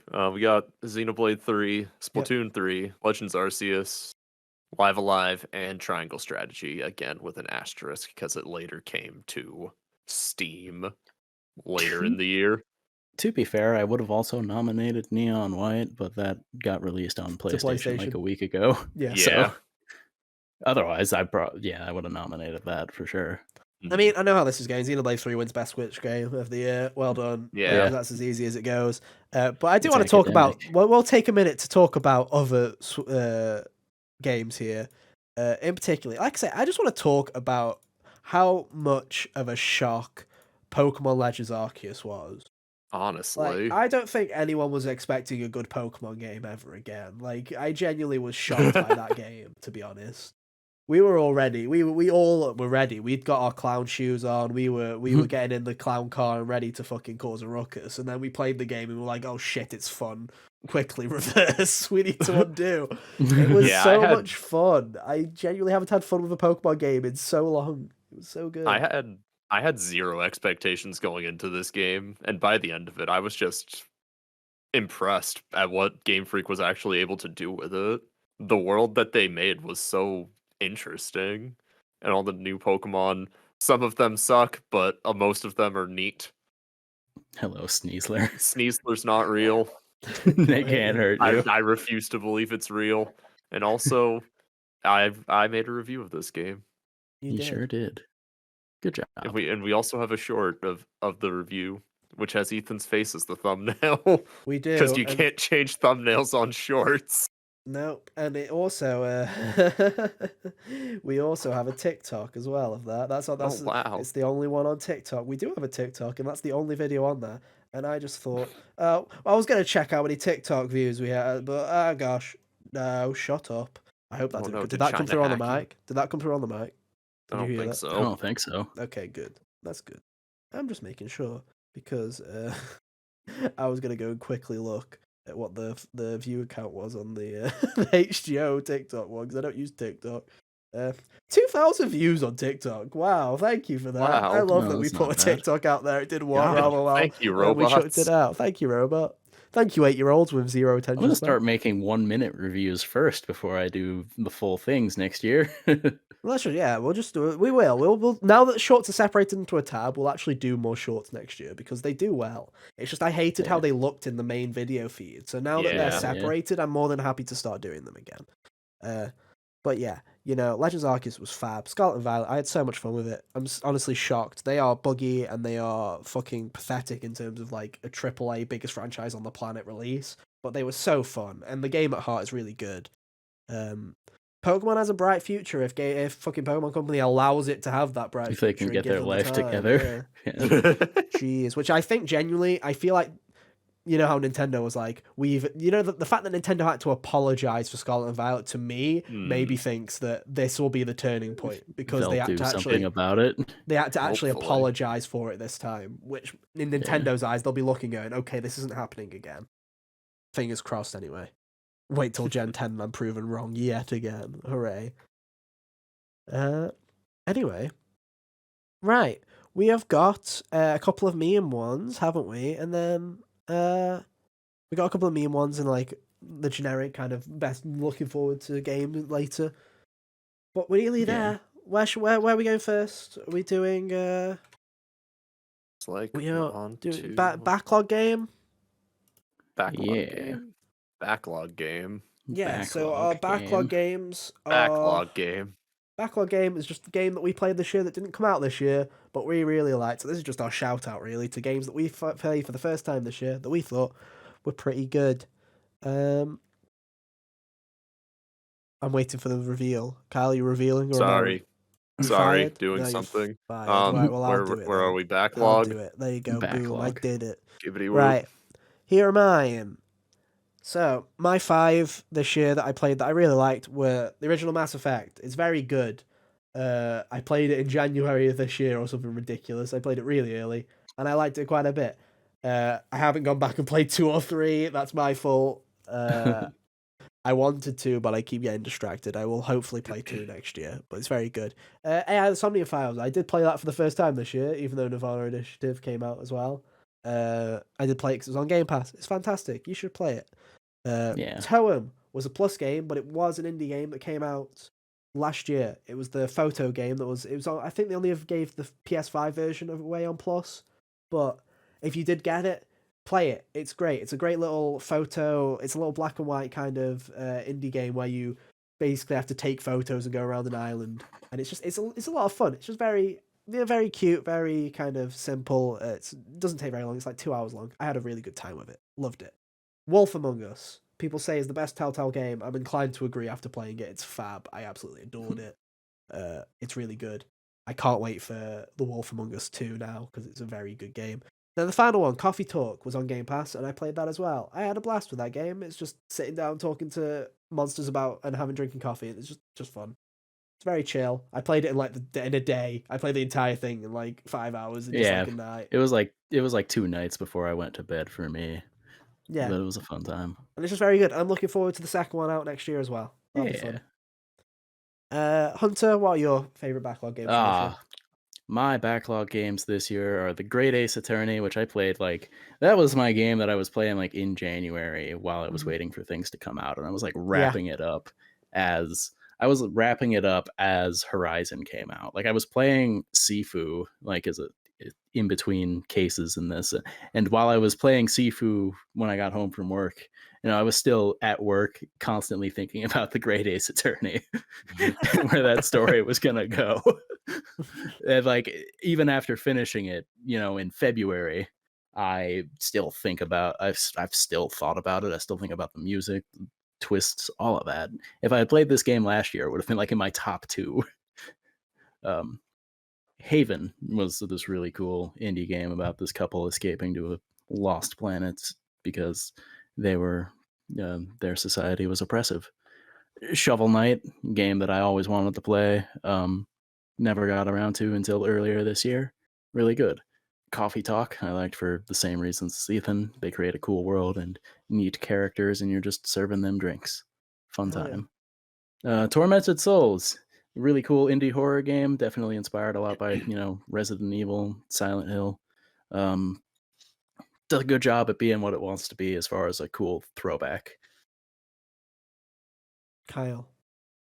All right, so I've got Paper Mario: The Thousand-Year Door. This game actually owns. It holds up not just as a Mario RPG, but as a game in general. There's a lot of really cool, darker subtext to the themes of the game, which when I first saw it as a kid, definitely went right over my head. But now that I'm older and understand what storytelling is, I'm impressed at what they were able to do with this game. Yes, Hunter, you look like you want to say something. I was just thinking a bunch of random notions about that game that I've seen, across the years pop into my head, but none of them actually consolidated into a thought, so you can move on. Well, I mean, the town you're in is controlled by the Pianta Mafia, which is an incredible concept. Game's good. Game's great, though. Chapter 3 was about a crooked fight club. That was Chapter 3 is Fight Club. Chapter 5 is Pirates. Chapter 6 is an Agatha Christie train novel. It's great. It's a great video game. Anyways, after that, we've got the Resi 2 remake. This is a game I always wanted to try, and I didn't think I'd end up liking it as much as I did, but this game's awesome. Pick it up if you get the chance. It goes on sale like every other week. This game started the hotness of just remaking your horror games for the Yeah. new generation. Now everyone's copying it. Next is Gravity Rush. Hell yeah. Cool little platformer game. Not too long. Doesn't overstay its welcome. I need to go get to finishing the second game at some point. I just played that again on Vita, literally like Nice. 2 weeks ago. Nice. It was fun. How was it? It fucking sucks on Vita. No, it's not. It's great on Vita. But man, it's some things work really great on Vita. Some things work better on Vita, I feel. But then some things work absolutely horrendously on Vita. Like some things I'm just like, oh god. Like any combat is just way more annoying with the little tiny thumbsticks and stuff like that, and dodging with the touchpad. I felt like all the time I was just kicking her into I was just missing with the like gravity kick and just sending myself into oblivion when I played that game. Yeah, that's just the game in general, though. That's not just the V. That's the game. True. But it's fun. And that game has the weird thing of like it being impossible, but then it's like really hard at the start because you have no abilities. But as soon as you like upgrade yourself, everything just becomes trivial. It's quite funny. Yeah, and Kat's a fun protagonist. I really like her. Yeah, it's good. Anyways, Portal. I played Portal this year at the start of this year. Finally, Was it both of them, or have you just not played the first one? I hadn't played the first one. Ah, cool. There you go. I also played Portal for the first time this year. Yeah, epic. Let's go, Ethan. Yeah. Well, I finished Portal for the first time this year. I had played it, but it's like I played like the first 5 levels and then stopped playing because I was like, no, I want to go back and play Portal 2 instead. So I sat through and actually played Portal 1 for the first time this year. Yeah. Yeah. It's good. Super fun game. That, like, we don't need to talk about Portal. Everyone knows how good Portal is. Yeah. Just like how everyone knows how good Bloodborne is. Yes. Another game I didn't think I'd like as much as I did. Oh, yeah. And all it took was giving up on the game and coming back to it 3 months later. Yeah, that's the spirit. It's just that easy. The FromSoft way. Easy. It's just that easy. Right then. Everyone's a winner in that category. Everyone's a winner. Truth. Next up. But if y'all had to give the award to the game in your backlog you played this year, what are you giving it to? Great Ace Attorney with a silver bullet.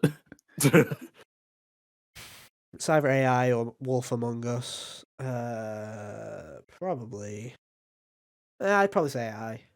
AI? Yeah. Barely. Nice. Yeah, I'm giving mine to 1,000-Year Door. Well, that game holds up remarkably well. There you go. And it's not too long either. Like 20 hours. Which for That's an RPG. Not too bad. Yeah. Yeah. There Anyways. You go. Right. No slept on game of 2022.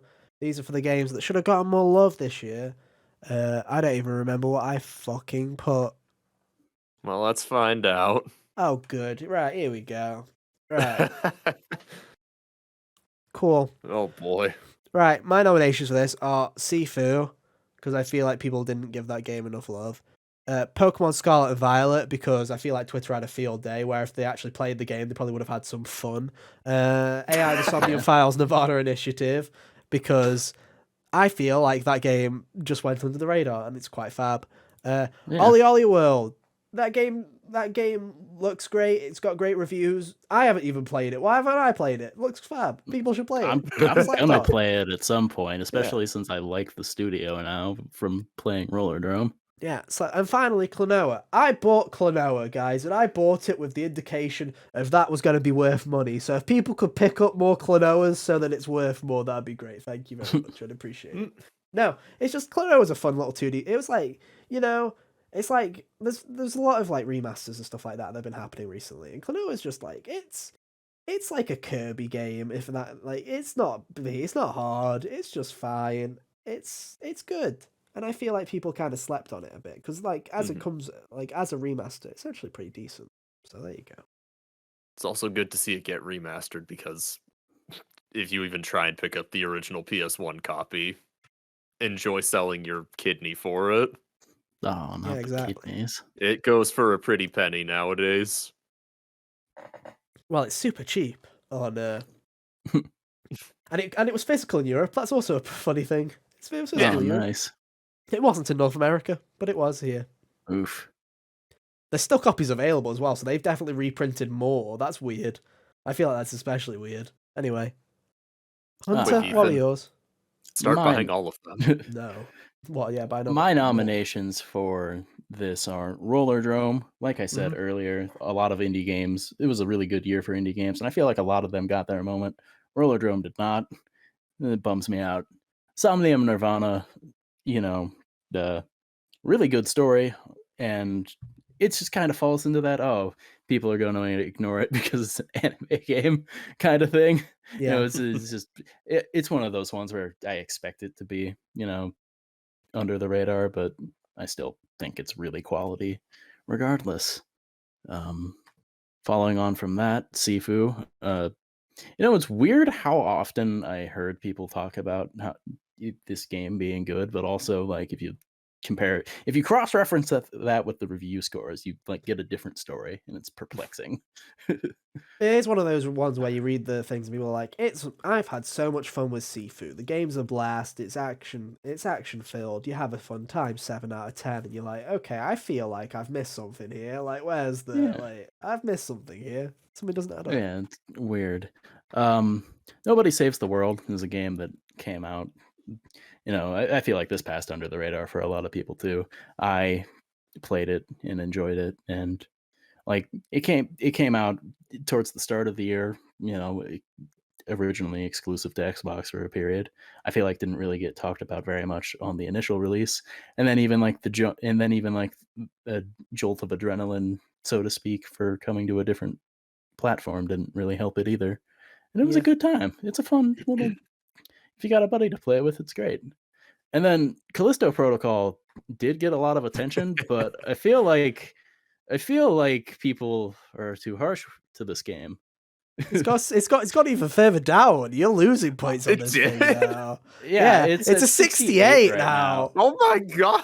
Like, luckily, two of Ethan's games dropped a point each, so this race is still. Dude, Sports Story could save you. It could, Dude, If it ever comes out. as we're recording, it's the 22nd, right? As we're recording, yeah. if that game does not come out tomorrow for us on the 23rd, that fucker ain't coming out. Like that is like it's like That's true. on the line. You're not getting reviews out either way. People are done. Yeah. I don't know. What do we do in this scenario? Do we wait for the reviews to come out in January, or does what's this? Like, I don't know. Which Nah. spot do you want? I'm not too upset by this. I mean, the only thing that gets the only person who gets penalized is last place. It's Yeah, not true. like there's much of a difference between first and second. Yeah, True. it just We'll have chooses to your see. spot in the rotation. We'll just choose the winner based on when we record, because it'll be the first Yeah. podcast of the year anyway. So if the Yeah. reviews have come in, then we'll have an answer. If they haven't, then we have an answer there. There you go. Anyway, and Kyle, sorry, what are yours? So I've got Live Alive. This game's fantastic. It follows, you play 8 different stories across 8 different historical time periods. It's a really cool concept. Big fan. Like you're bound to like at least one of the protagonists in one of these stories. The cowboy's really cool. Plays the cowboy. He's fun. I like the cowboy. Sundown, Yeah. I think is his name. And these next 2 I have are like games that were slept on by the developers. DNF Duel came out and then just went radio silent until like 2 days ago from when we were recording this. Yeah.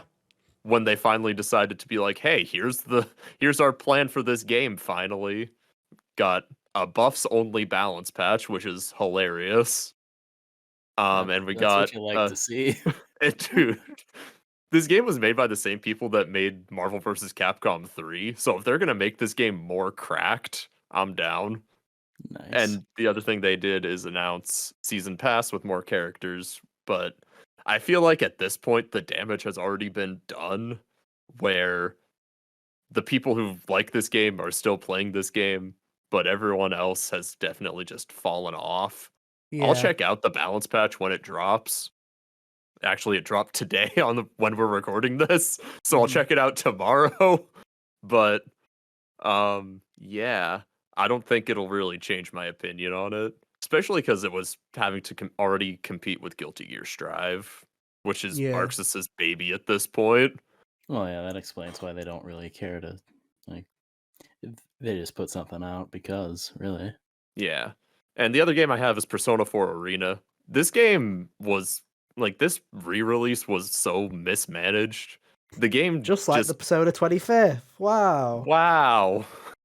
Anyway, yeah, this game dropped in, like, March, and it didn't have rollback netcode on release, which is... It's a buzzword. That's a big no-no for the fighting game nerds.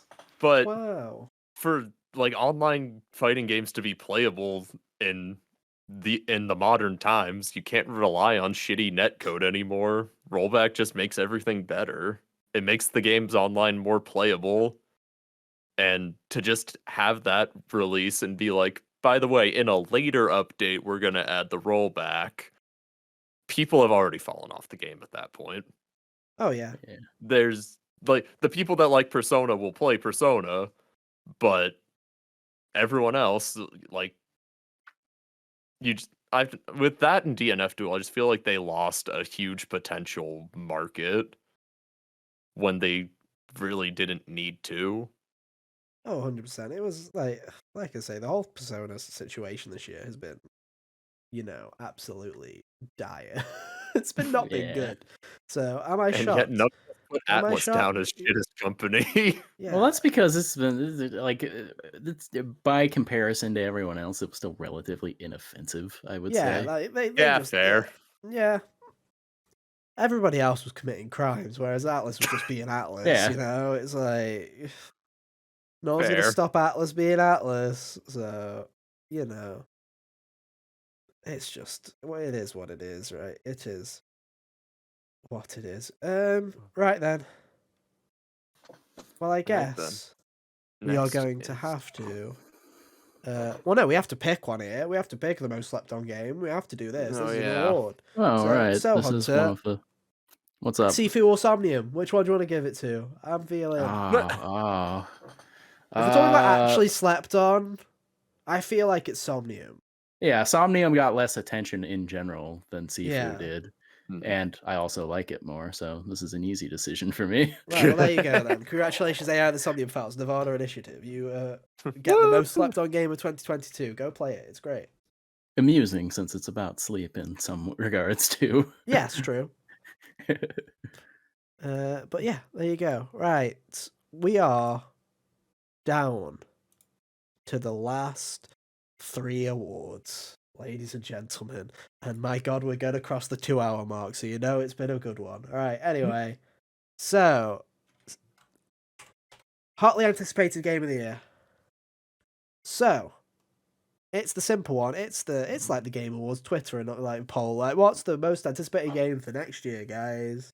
We're gonna talk about ours, and then we'll choose why it's probably gonna be Tears of the Kingdom. So let's get this over with.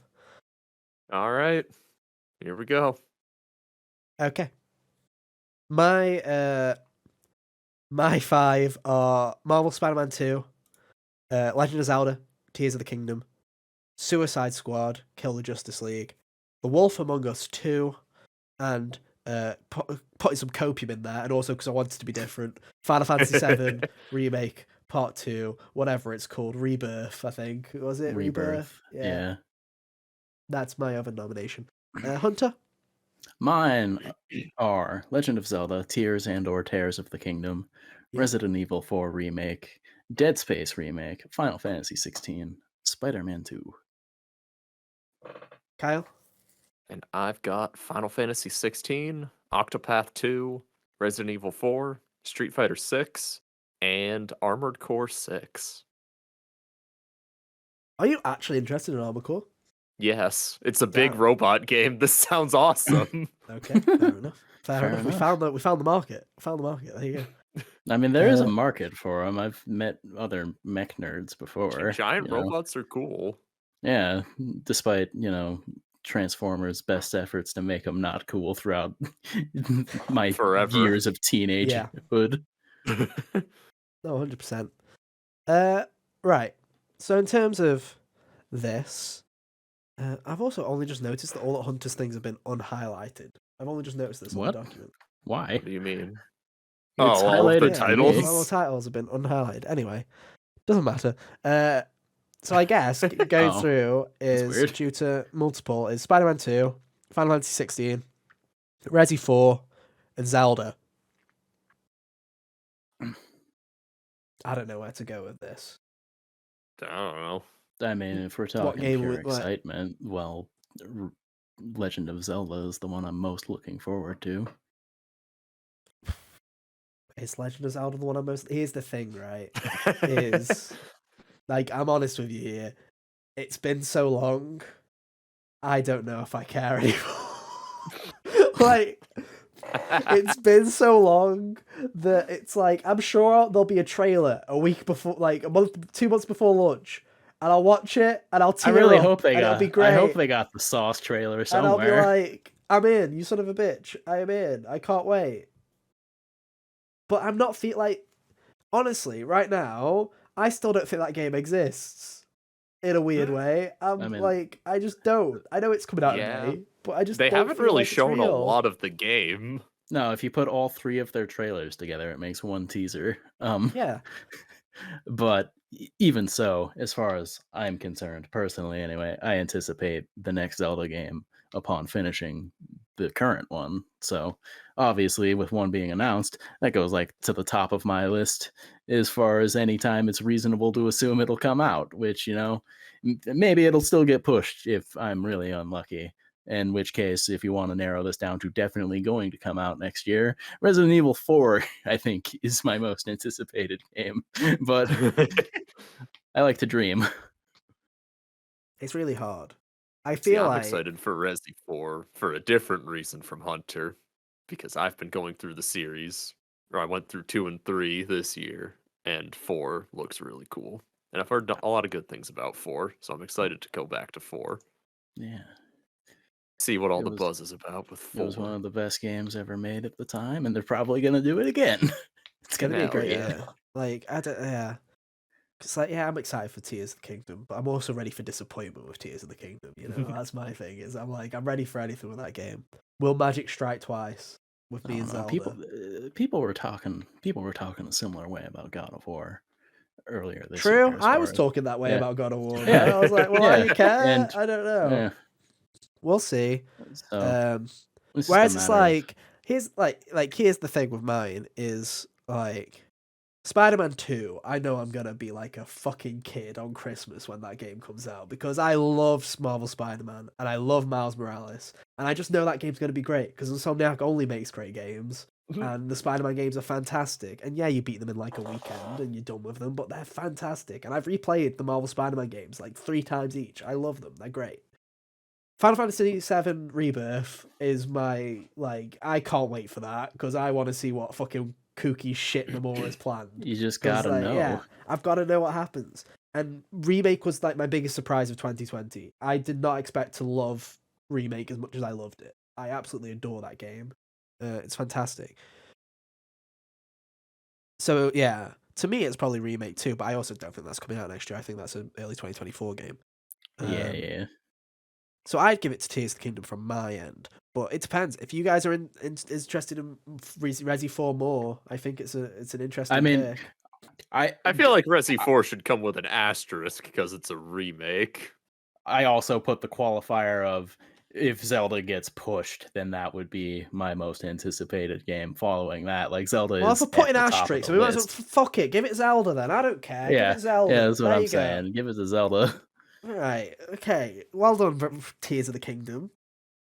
On your win by asterisks, apparently. But you know. But remember, guys, if that doesn't come out, then it's Resi 4, but that's a remake, so we'll put an asterisk on that as well, and then it's Final Fantasy VII Rebirth, and then we'll asterisk that as that's well. A remake. So. Yeah. What about FF16? Fuck that.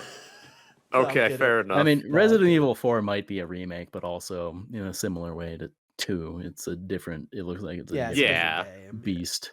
Yeah. So it's good enough. It's good. It'll do. It'll do. It'll be great when it comes out. I'm sure it is. Right. One last bit of fun before Game of the Year. This is the Not Gonna Make It award, which is my favourite award, which is the games that have got currently are scheduled for 2023 that we believe will not make it to 2023. Reveal the list, Roll Kyle. Cool. Right. Okay. Here are mine. Right. And I want to specify this. My first one on the list is Spider-Man 2. I want to specify that I put this on the lists before they committed to 2022. Like I had it week. on the list before too, and then I went back and changed it because I'm like, okay, if they're doubling down, then I'll take their word for it. Yeah, I'm also very easily happy to chuck that off the list, because that's it. Final Fantasy VII Rebirth. I think it could very easily come out in December. I also think it could slip to January. I feel it's going to be a December or January game. I feel like it's a flip of a coin, to be honest. So that's that one. Pikmin 4. Every time Nintendo has done this with a franchise so far, whether it's Animal Crossing or Splatoon or whatever, where they've said a year on it, it's always been the following year. So I'm just going by tradition here and saying that Pikmin 4 will be 2024, and it'll probably be the last game on the Switch before before Mario is with Switch 2 or whatever. So that's my bet on that one. Assassin's Creed Mirage. They announced that game. Forgot about set that. Pre-orders up, and then they've still not given it a date. So I'm like, maybe that game's not fucking coming out ever. So that one can go on here. And then my final one is Crash Team Rumble. I just hope it doesn't come out, to be honest. That's not even a big deal. Yeah, I just don't want it to. Agreed. Just don't. Just don't. So there you go. Anyway, Hunter, what are yours? Mine is Zelda with a smiley face because I'm stealing myself for the disappointment of it being pushed back yet another year. Yeah. Final Fantasy VII, they claimed next winter on their thing, which could mean December or January, and I feel like it's probably going to be January. Yeah. Alan Wake 2 was something that they claimed was coming out next year, back when they revealed it a year ago, and I don't believe they've said anything about that since, so probably not going to happen. Dragon Age Dreadwolf, I just don't. I feel like that game should probably take another year to come out. Probably, just it's the vibe I'm getting. Because I want it to be as good as it can be, and I feel like the extra year would help it. Yeah. And then Hollow Knight Silksong, because that game is the real game that's never coming out. It's the true myth. And then Kyle, what picks have you got?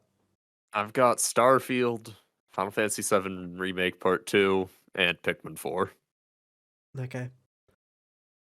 So I feel like by default, then we've all agreed that Rebirth is the game that's not going to make it next year. I feel like no way. You go. Not if 16's coming out.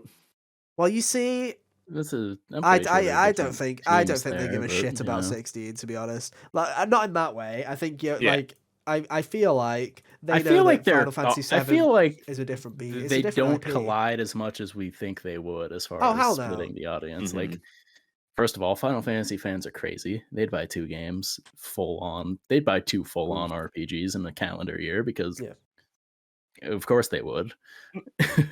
Then they'll just fight each other about which one was better, like a bunch of psychos, because they're stupid. Yeah, 100%.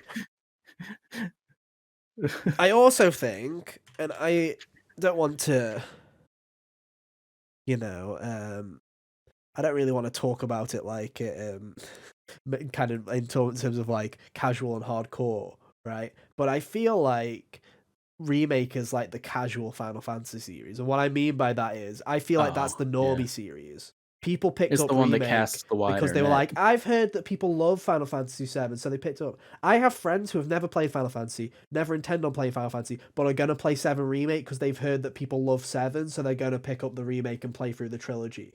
So it's like, to me, that's those people. Yeah, I'm one of those people. Well, I'm going to pick up 16. Your friends. Well, I'm going to pick, no, because I'm going to pick up 16. So it was like, well, I know. I'm just saying. I would have picked up 16 regardless. Yeah. Even if 7 Remake didn't exist, probably, because I probably would have wanted to try at least one Final Fantasy at launch. But you know, 7 Remake, I feel, is a completely different audience. Yeah, the Final Fantasy fans will pick it up, but I feel like it has this kind of more casual market, whereas 16 is the big kind of JRPG push. So yeah, like Cloud and Sephiroth are both icons that expand beyond JRPGs. I feel like they could both like release. I feel like they for could both. Yeah, they could both release in a really short time frame, and they both do extremely well. They don't cross poll. They don't really kind of. They don't really clash with each other too much, and the people that do clash would buy both anyway. Yeah, they just play one first, or maybe juggle them if they're especially psychotic. I wouldn't worry too much, but it won't make it. It won't make it regardless. So who cares, right? Who cares? Yeah. And as I say, the rest of them, they could all show up, or they could all not show up. Who knows?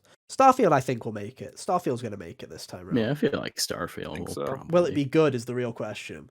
Pikmin 4, I think, will show up, because I really don't think that Nintendo wants to have a Pikmin game as a launch title for their next console, to be honest. So they're probably just like, get it out. Yeah. Sorry, Pikmin fans, but they're probably like, I'll be honest with you, I forgot that they announced Pikmin 4. I had to look it up just to same. put it on the list. Was that at the last Direct that they did that? I think so. Yeah, and then like didn't Miyamoto beg us to play the Pokemon Go Pikmin game? Yeah, probably. He was like, play Pikmin Bloom, please, please. He talked about how much he loves it. I love flowers. When I was a kid, we had flowers in our garden. Thank you, Miyamoto. Very cool. Now here's Chris Pratt. No.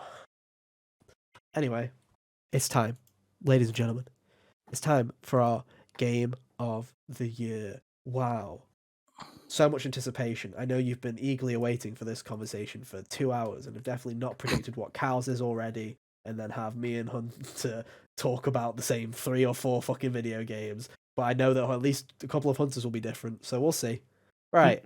The way this works is everybody has their own Game of the Year award. We give 3 out, because why should we all settle when we all have our favourite Game of the Year? That's how it is. And if you don't like it, fuck off. Too bad. Yeah, exactly. Go and cry somewhere else. I feel like some people don't like it because other people are like, no, I like it when people have one Game of the Year and it's not mine, so I can scream. No, that's not how it works. Like, what? We're not an outlet. We don't have to bow to this stupid convention. And even if we did, we wouldn't, because we're 3 fucking people. I don't care if it's an outlet. I'm not like, I don't give a shit. Yeah. Right. Are we doing these do you want to just hide mine first and show mine, and then I'll do mine? And are we doing this in order? Okay, fair enough. Right. Yeah, sounds like a plan. Who do we want? Right. Who do we want to go first? I can go first. Do you want Kyle? I was going to say, do you want Kyle to go first because he's obvious? I feel like it should go me, Kyle, then me, then Hunter, based on the way this is going to go. I feel like that's what we'll do. Okay, Kyle, whenever you're ready. All right, here we go. Okay, interesting. Oh, fuck, I spelled live alive wrong. Lever. It's the Spanish version. Anyways, on my list, I've got Xenoblade Chronicles 3, Live Alive, Pokemon Legends Arceus, DNF Duel, and Splatoon 3. Yes. It's Xenoblade 3. Like, Go watch the 3 hour discussion. And you can either go watch the 3 hour spoiler cast, or the 2 hour review, or the 1 hour we think this game's going to be great, or whatever it was. We've done a lot of podcasts on Xenoblade 3. Point to any episode about Xenoblade 3 to hear my excitement about this game. This was my most anticipated game of this year, and it delivered on every front.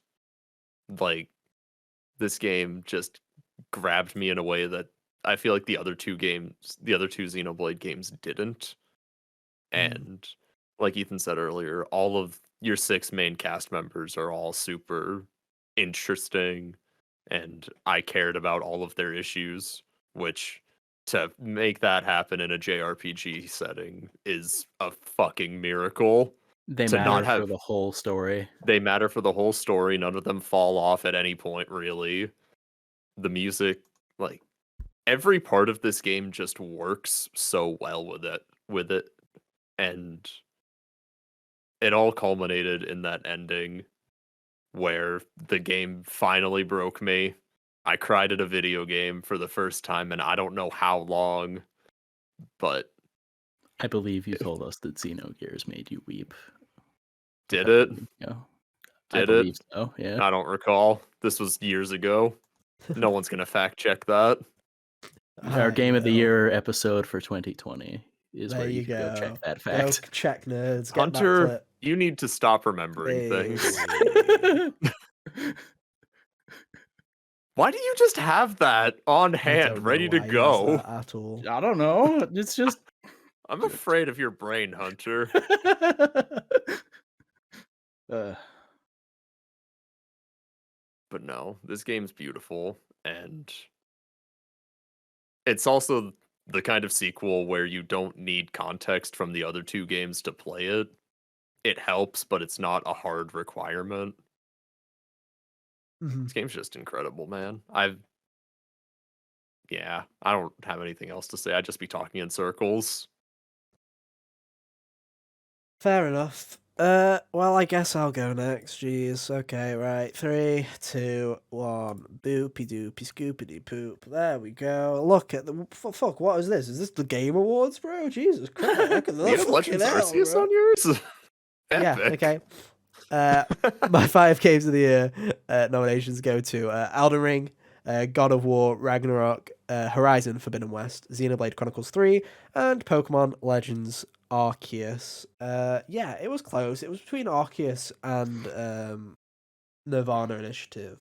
And I just was very impressed with Legends Arceus that we actually had a good Pokemon game where I'd already played technically both AIs this year, so I was just expecting good games, and I got good games, so I was like, yeah, whereas Arceus genuinely surprised me. Forbidden West is fantastic.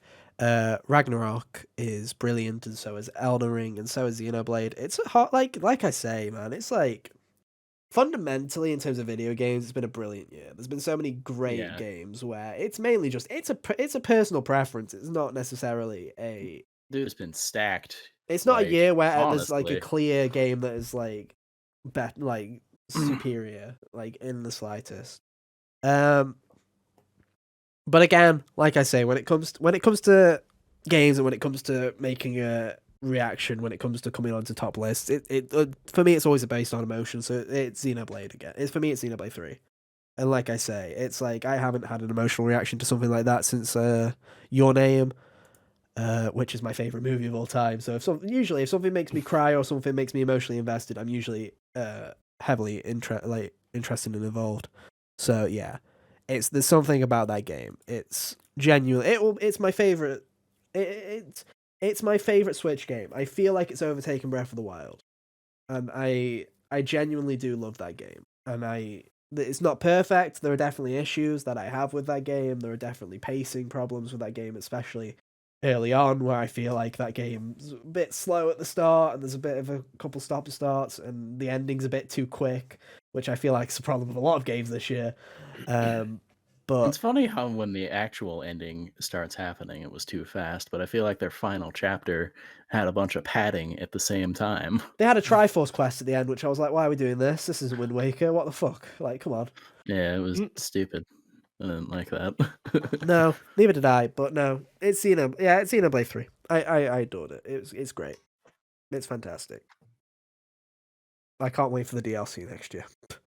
Same. We'll see if I lie. We'll see. We'll see what happens. Anyway, Hunter. Now for the interesting one, Hunter. Alrighty. I mean, it's not super interesting if you've been paying attention to the other things I've been talking about throughout the episode here, but my nominations are God of War Ragnarok, Plague Tale Requiem, AI The Somnium Files Nirvana Initiative, Rollerdrome, and Sifu. Alright, so Sifu and Rollerdrome are both like nominated off of the back of being two of the most fun games on the core gameplay level. Rollerdrome is, like I said earlier, another Tetris for me as far as just turn it on whenever I feel like and listen to music for the day. And then Sifu was immensely fun in its own regards. I've still picked it up here and there, even after beating it. God of War, Ragnarok, Plague Tale, and Somnium Files all are like in the category of these occupied space in my head after I had turned them off and after I had finished them, all of them in that regard. Like God of War is immensely, it's a it improved upon the foundation that the other game set in a way that I wasn't expecting it to, and its story was really solid. We've pointed out issues with like it is ending maybe wrapped up a little too quickly, and some of the pacing in other sections is also kind of weird. As far as like there are a couple segments where I'm like, this is going on a bit longer than I figured it would, but what can you do? I'm still gonna remember the highs of this game years later, and there's several highs to this game as opposed to like I'm remembering like 2 or 3 things from the 2018 game. Plague Tale Requiem, like I said before, is probably the most pleasant surprise I've played this year because I liked the first game, and this one I'm coming away like a massive glow up. One of the best games of its kind as far as the narrative driven action adventure kind of thing. I think the story they tell is really good, really really heartbreaking in a lot of ways, all that sort of stuff. And then Somnium Files Nirvana Initiative was my most anticipated game this year because I figured that Zelda wasn't going to come out. So as far as games that actually came out, it delivered in spades. It's one of the I love video game mysteries. This is one of the best of them, just same as with the first game and same as with the best of the Ace Attorney games. It delivers on everything I wanted. A really cool twist. They got me in a way. They got me again as far as the actual, mystery went. Like I was ready to turn off the game as soon as I got to the end of this specific segment, and then they hit me with the twist, and I was like, metaphorically, it slapped my books out of my hand walking down the school hallway. It was, and then I was up for an extra half hour just pondering everything.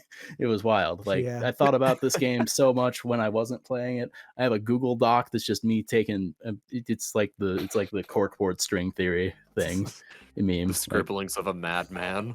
Yeah, essentially, it's just a lot of it's theorizing, some of it's just spitting opinions, and I didn't do that with any other game. So my game of the year is AI: The Somnium Files Nirvana Initiative. Fair enough. And there we go. I guess that's that. I guess we're done. Wow. Yeah. Another year in the books. Yeah. Another year of this, eh? Wow. I can't believe it. That is it. That is 2022 done. In review. Both in terms of games and in terms of the podcast. That is it. We are done. That is a wrap on 2022. Thank you so much, everybody, for hanging out with us, whether it's been for the past 2 hours or for the past 12 months. It's been a wild ride. Like I said, we've had some amazing highs. We've had some droughts. We've been through some rough patches, but we made it in the end, guys. We made it in the end.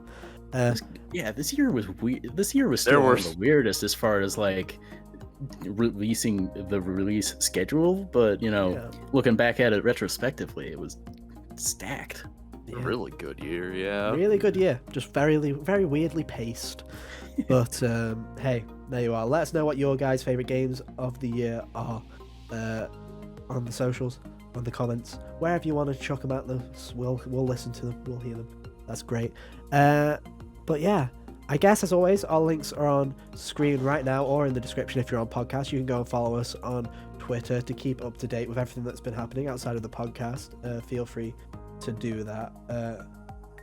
Like I say, we will be back next week regardless. We're not taking a break. We've got a whole nother year to look at. God, Jay, that's when it starts. Crank it back up again. Crank the machine up. 2023 is coming. Enough looking to the past. We need to look to the future now. Again, and then we'll start looking at the past again, and it's just a never-ending cycle. Oh god. Sure but is. hey, but if you want to know when we start looking to the future, you can go follow us on Twitter at HotGamersOnly, or subscribe to the YouTube channel at youtube.com/HotGamersOnly. And hey, if you don't want to look at our stupid faces, that's cool. You can head to the link tree or search for Hot Gamers Only on your favorite podcast service such as Spotify, Apple Podcasts, you name it, we're on it. Go and check us out there. Leave us a review if you like us. That'd be awesome. Thank you very much. I'm not gonna try and stall. We're just gonna end it because it's been 2.5 hours. So thank you ever so much for hanging out with us this week. Again, hope you've had an amazing holiday season. Hope it continues to be good. Hope you have some time off, and if you do, you enjoy it. If not, hope you get some time off at another point in time, because you need time off, because everyone needs time off. Time brain exhausted. Get that brain break.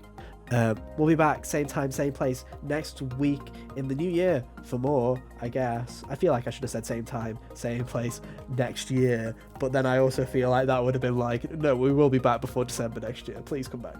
Please come back. It will be the 2nd. We will be here. But yeah, until then, have an awesome new year, I guess. And yeah, we'll see you next time. Bye. See ya. Toodaloo.